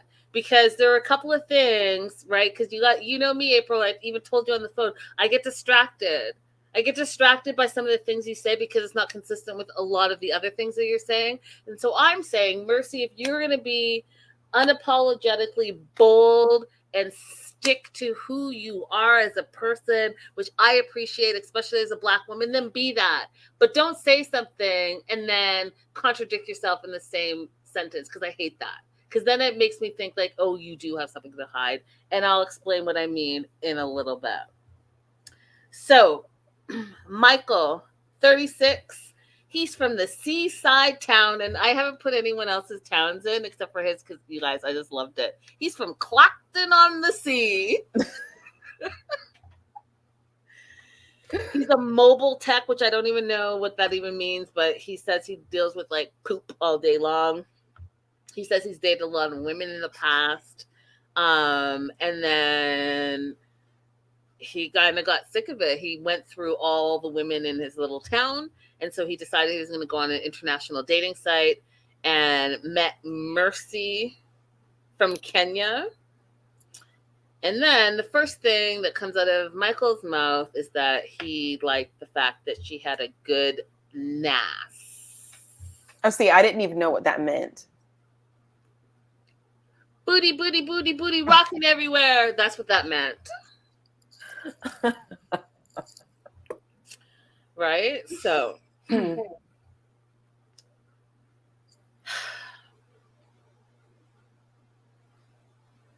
Okay, so then he says, and this is where I was like, okay, I'm reserving my judgment on these two because there was just a lot of stuff that was popping out of their mouths that I can't get down with at first. So I'm going to see. So right now they're both, I'm Switzerland. I'm neutral on both of them. But when he talked about how he thought Mercy was a man at first,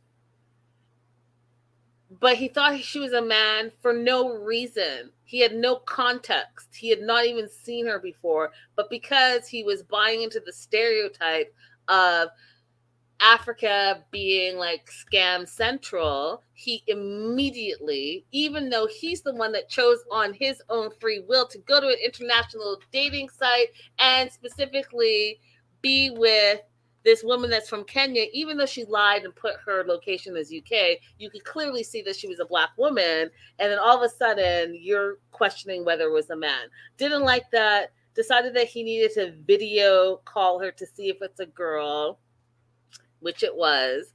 Didn't like the stereotype, but it is what it is. So they met on an international dating site 18 months ago. They've been dating ever since. And now they're getting married, big Kenyan wedding in Kenya. And then she's going to come over to the UK, which is something that I didn't understand, April, that maybe you can explain. He kept saying that she's going to stay with him for a couple of years to save money and then they can buy a house. So what does that mean? She's going to stay in the UK and then go back after a couple of years? Oh, I thought he meant like in his small place where he is right now. They'd stay there. I could be wrong. It translated weird. Just be like, yeah, we're going to stay at my apartment until we can save. Like, I don't know. It was weird.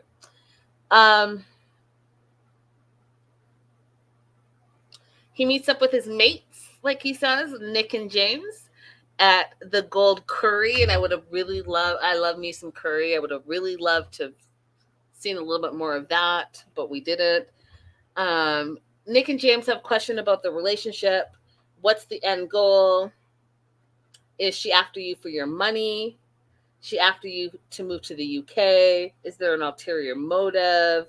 And they're a bit wary of Mercy's intentions and want to know if she's like, have you sent me some money? And again, we went into the stereotypes. Y'all don't know anything about her, but you went to the stereotypes immediately, which just didn't sit well with me, but it is what it is.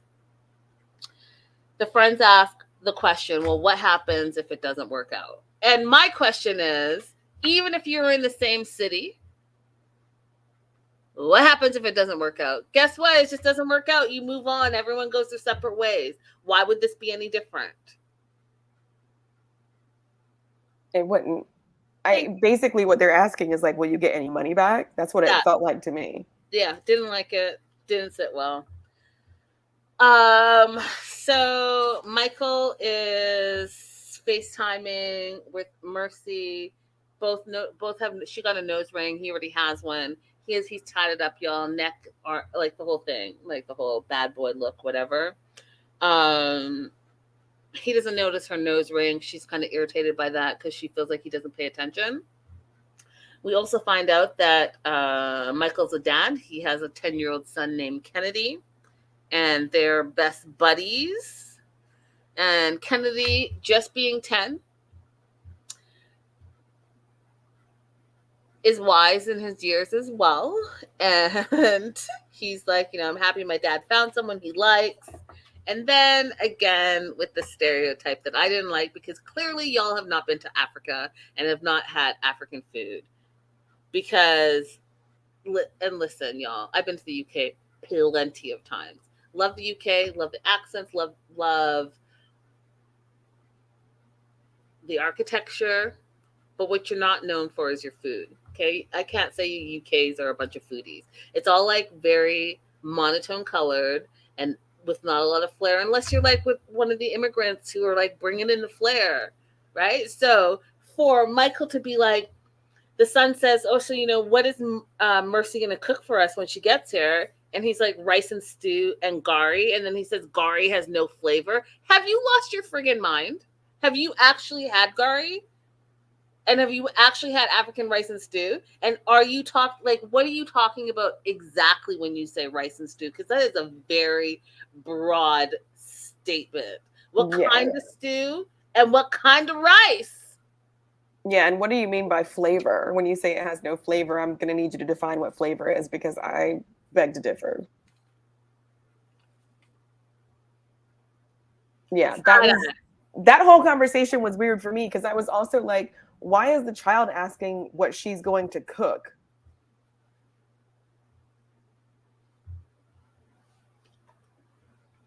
Like, did you give this child the impression that you're just importing a domestic worker? Right. Meanwhile, you guys are at the fish and chip shop.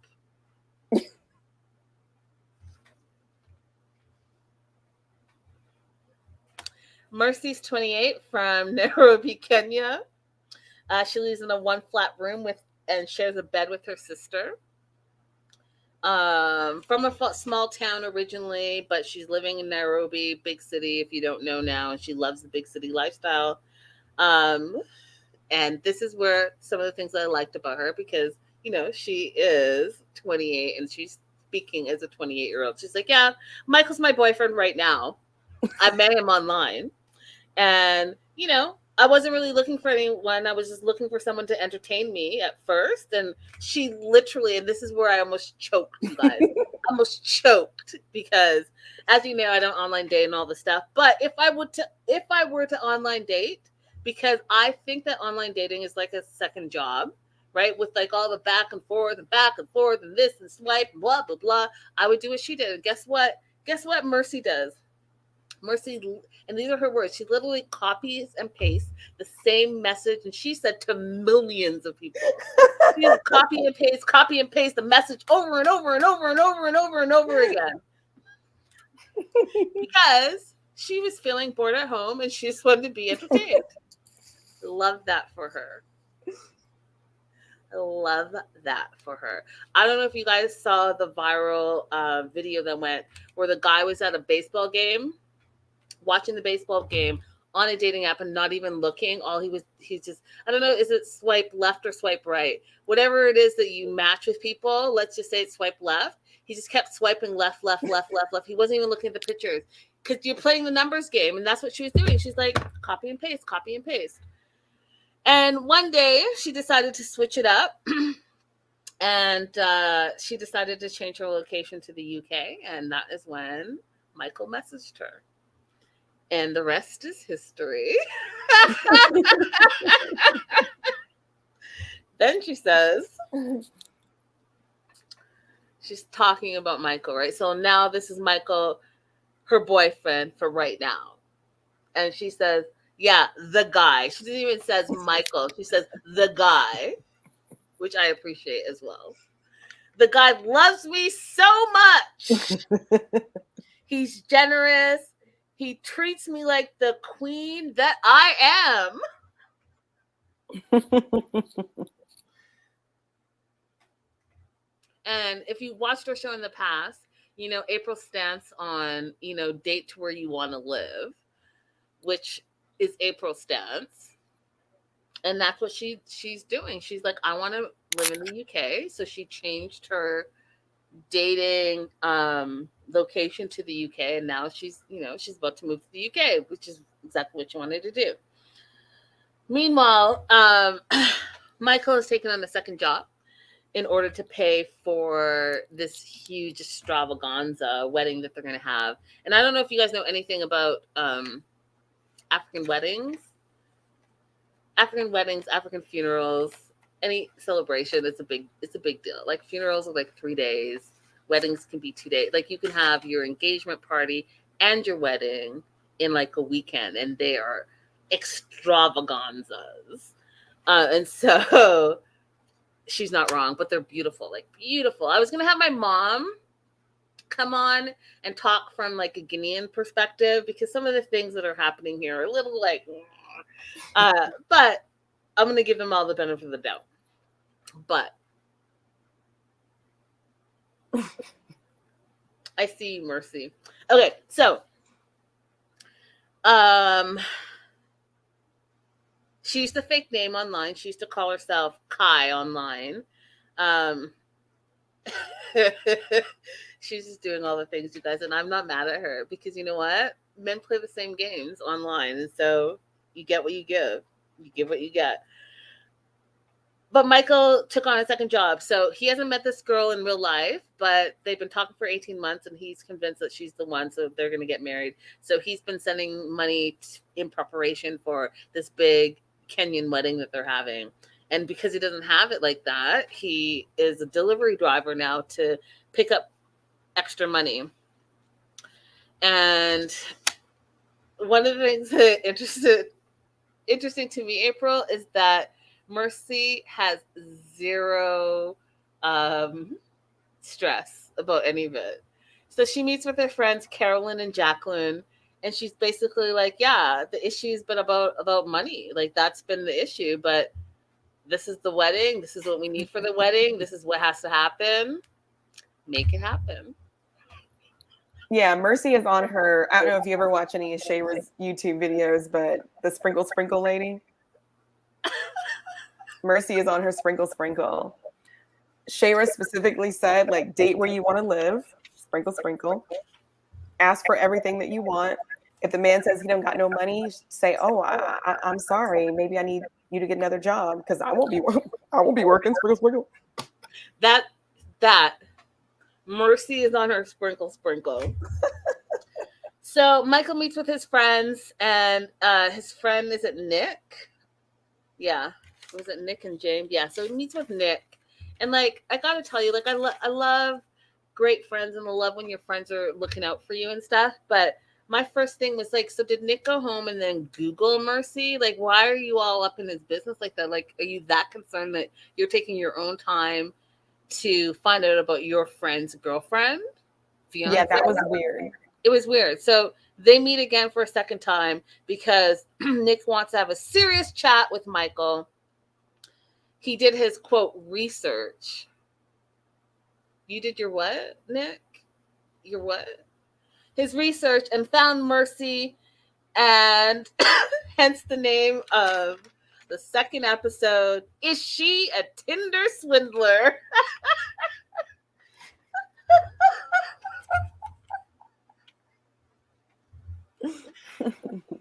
Apparently, she is on some website that says that she's swindling men out of money.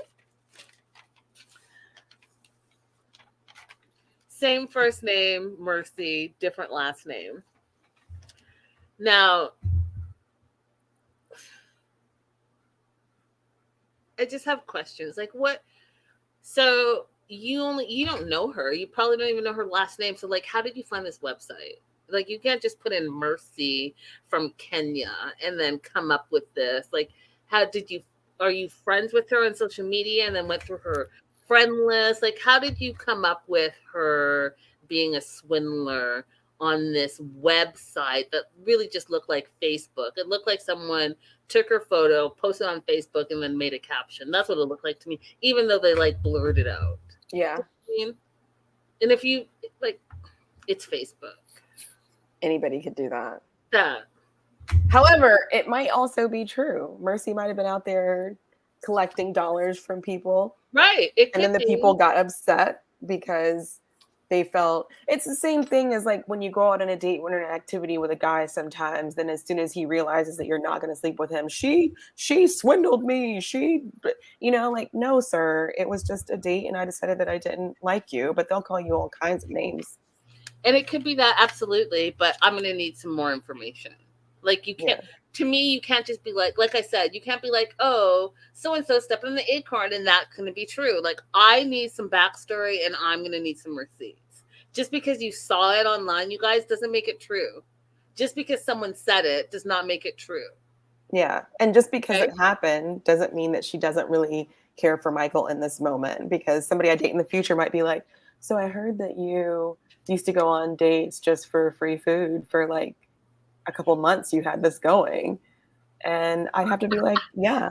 I had it going for breakfast, lunch, and dinner for a long, long time. Does that diminish how I feel about you now?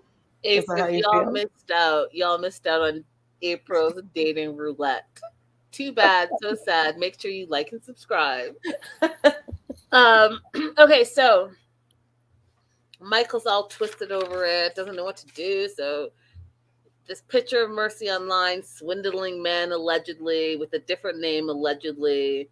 And so now he's like, well, is she trying to scam me? Who is she? She says who she is. I can't believe it. I'm getting married to her in a couple of weeks. I paid for the wedding in full all by myself. I'm going to confront her. Oh my God, shut up. You chose to do all of this stuff. Your friend is putting haterade in your juice and you're drinking it up with no receipts, no other information. So calm all the way down, Michael.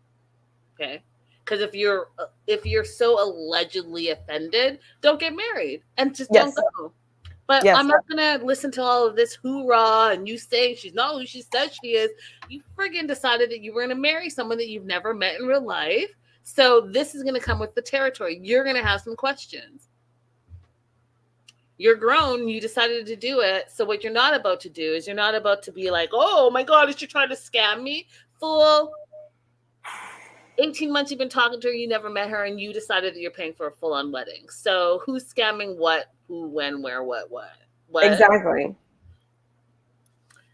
He's going to confront her. How can I trust her? How can you trust her? You never met her in real life.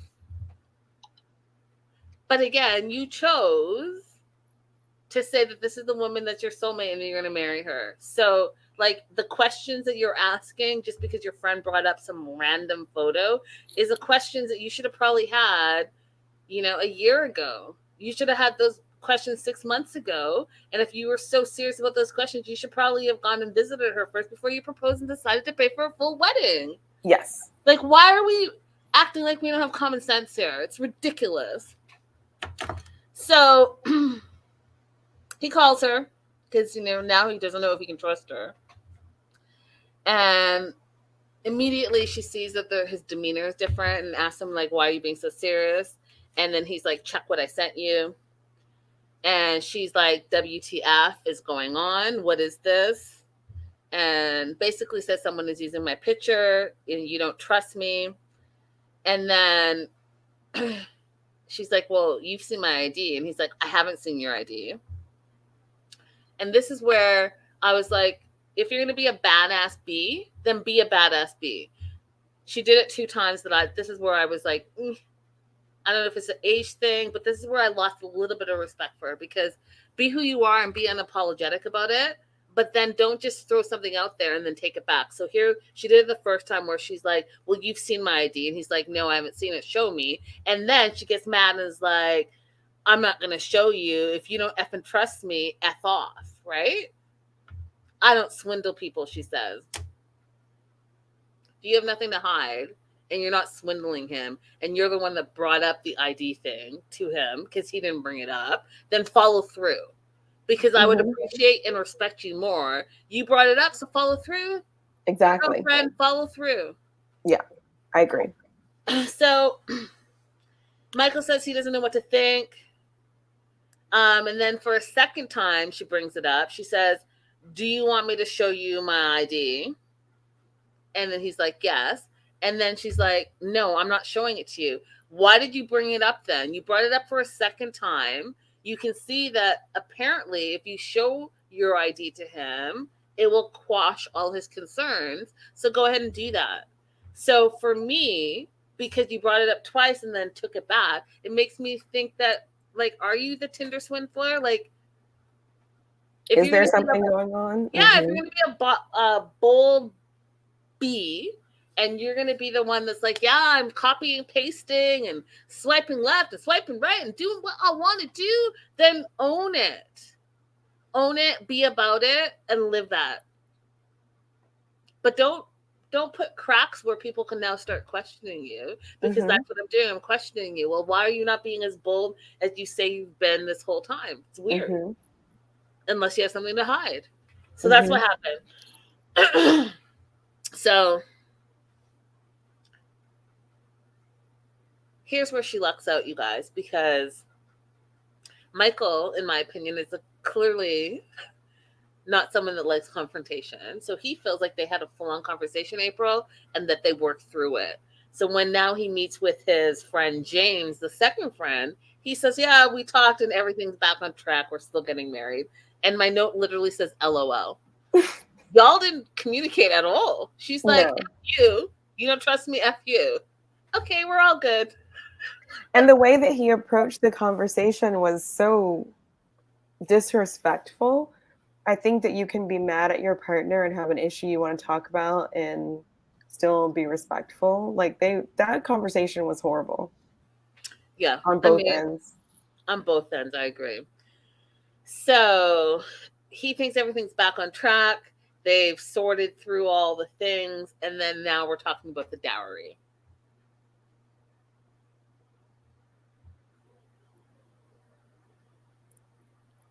So I feel... So dowry is a thing, and it's a thing in a lot of different cultures.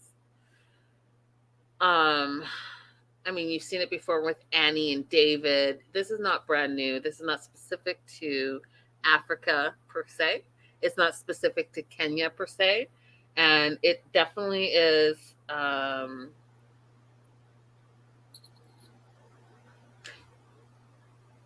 tribe specific, or area specific, right? So one of the things that, again, I feel sometimes gets lost in the opportunity to explore the world is not explaining what things are and what it means in the culture. Instead, Michael, because he really wants everyone to know that he's paid for the wedding in full himself, says it's a dowry, and that he has bought 15 cows, 44 goats, 3 bags of Meg, 4 bags of beans, 15 kilos of sugar, blankets, duvets, mattresses, totaling about $5,000 in UK dollars, right? Now, you laid all of that out so that people can be like, oh my God, you're spending so much money in the wedding and the dowry and stuff. But the part that's missed, and I take it personally because I feel like, just like I'm learning about the LGBTQ plus community, I think it's important to learn about cultures and different races and backgrounds and religions and all that stuff, because the more you know, the more it's relatable to other people and the more you can understand them. And so to just say hey, I'm spending all this money on a dowry, and guaranteed if I threw out to the live chat how many people actually understand what a dowry is, I'm going to tell you that 8 out of 10 won't know, because that's not an American thing. I'll say it like that. It's something that's not really common with a lot of people. So now all they're thinking is, oh, he's having to spend a lot of money for what? And like he said, I'm buying my wife, which is absolutely not what it is. So, question. Way back on the season that Amy and Danny were on, so I think that was like the first season of 90 Day Fiance. The mom, when she came from South Africa right before the wedding, explained to the table that she was sitting at what dowry was in their culture. And so she was saying that you pay the dowry based on, certain attributes that Amy would have. Now, they didn't require a dowry, but she was just explaining it to them. So because Amy had higher education, they would expect a higher dowry with her because she was a virgin, a higher dowry, and so on and so forth. Would that be similar to what is expected here in this particular culture or village? Similar but different, right? So again, that's why I said it depends on where you are in the world as well as what tribal association you have, right? Because every tribe is completely, you can be in the same country and be from a different tribe, and your dowry, your clothing, your beliefs, your speech is different, right? So it's just a little bit different everywhere you go. But at the end of the day, I do want you guys to know it's really about respect and honoring the tradition of the tribe and family that person comes from. That's what it is. It's a sign of respect. And so I just feel like it's a missed opportunity. That's all. That being said, he's got a whole dowry that he feels like he's paid for, that he's working 18-hour days to pay for everything. And then he talks a little bit about to his friend James about this swindler post. And James is taken aback, and James is like, well, will a swindler tell you that they were a swindler? And, he doesn't think that Mike is daft. And I just love, that's my favorite British term. So daft. So daft. I love it. But he doesn't think that Michael is daft. He just thinks that Michael is seeing out of rose-colored love glasses and is not seeing the true picture. Oh, that's an interesting. Vanessa says, I have a hope chest from the 1940s. Americans used to have dowries not that long ago. Didn't know that about America. Is that a dowry or is that an heirloom? I didn't know that about America at all. We'll have to learn more about that later. So, wedding ring shopping reminded me of Gino. So you spend all this money talking about how much you're paying in dowries, $5K here, $10K there. I'm making these numbers up. $12K there. You're acting like you're like hand over fist handing out money, but then now it's the ring and your budget is £200 to £300. £200 to £300.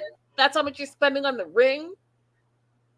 You should have thought about the ring before you proposed. Like, nah, fool. Okay, so hey, April, how do you feel about it? I've never been married, right? Mm-hmm. But if I was married and you're going to propose to me, I'm going to tell you something. I would prefer these three things. Spend money on the ring. Mm-hmm. Okay. Wedding doesn't have to be elaborate. I'd rather have a small destination wedding with my close friends and family so that we could have an amazing experience. And not only do we get married, but you have that travel experience under your belt and had an amazing time. And 3, I would rather you give me money than gifts so that I can put that towards like a house or stuff that I know that we're going to need down in the future. All this stuff. What I don't need is a bunch of hoorah. Like that's just me. But you're not spending $20,000 on a wedding and $300 on a ring. Not in my marriage. No, thank you. What do you think, April? So my ex-husband decided to buy a really fancy ring when I am not and have never been a jewelry person. And it made me very angry. Very angry. Because it meant that for the next several months, instead of having a certain amount of money coming into the house, that he was still paying for the ring. I didn't even want to wear it. but he insisted that I couldn't have the band that I wanted because it would make him look bad. Oh, wow. Interesting. So I don't care about a ring. I would rather travel. I would also rather have money, like you said, rather than knickknacks. But the stuff that he's buying goes to the village. It doesn't go with her. She's not going to be eating that stuff. Oh yeah, all the dowry stuff goes to the family. But I don't. So okay, so let's go back to the ring. So, yeah, I'm sorry, 300 pounds. The quid is not. You're not spending 300 quid, and then for them to bring up these first rings. To me personally, sorry, not sorry, and them to not even actually be real diamonds. I was shocked. I was like, where are we? Is this Claire's? Like, what? So you go up 100 pounds, and so then now you get like real diamonds. Like, could you have at least said that first and said, like, these are, what is it, cubic zirconia? And so you're going to have like fake rings for, 200 to 300 quid. And then if you want to spend an extra 100 quid, then you can actually get a real diamond. Oh my God, stop it. Stop it. No, just no. The hope chest was filled with things that would go to the husband.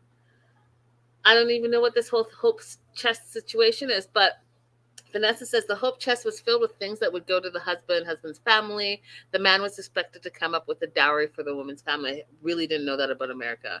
So I'm going to have to Google that. And Riley says a 3-carat ring, and every year we're married, we upgrade by 1 carat. So if we're married for 20 years, your hand's looking nuts. No, yeah. You know what my hand is looking at? My hand is looking like a robbery victim. I would not walk anywhere around with all of that on. Yeah. You got me looking like a target. I don't need upgrades. I would want to upgrade my house. But I just need a solid ring in the beginning. That's all I'm saying. But okay, so that being said, I guess my question of the day to you guys is, are you like April and you don't care about a ring, or do you care about a ring? If indeed you're getting married, were married, have been married, let us know in the comments if you're watching the replay. Let us know in the live chat. I'm curious, is a ring important when you're getting married? All right, so he's talking to... This girl is no joke. So he's talking to Mercy again, and Mercy's like, oh yeah, I was shopping, and I realized that I forgot some stuff about the dowry, and they have to be bought, she said. And it's an additional 750 quid, which, you guys, I don't know if you know the exchange rate, but just double that in American dollars. And he's like, where am I supposed to get that? And she's like, well, just go to work. Died. It died. She has zero care. She's like, I don't know, make it happen, and this is what we have to do because it's a must.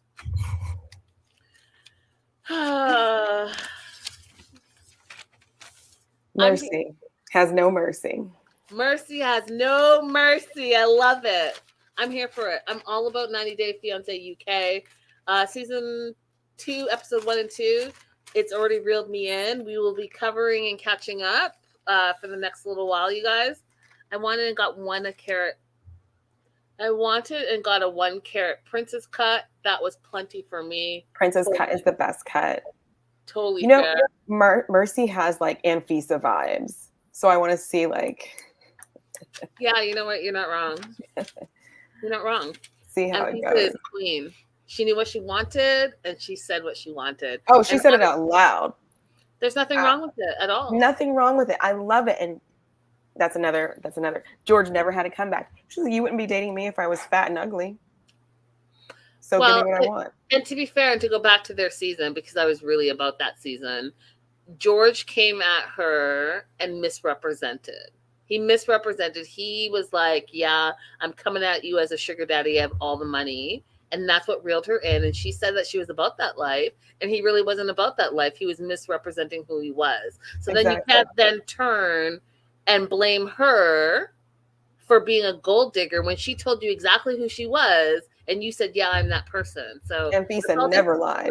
Yeah, let's all stop with making her the villain, because she was never the villain, except when she said, "Bring me my bag with my red makeup." I died. It's my favorite line ever. That and Fisa, that and Larissa, "Who against the queen shall die." Friggin' classic. 90 Day.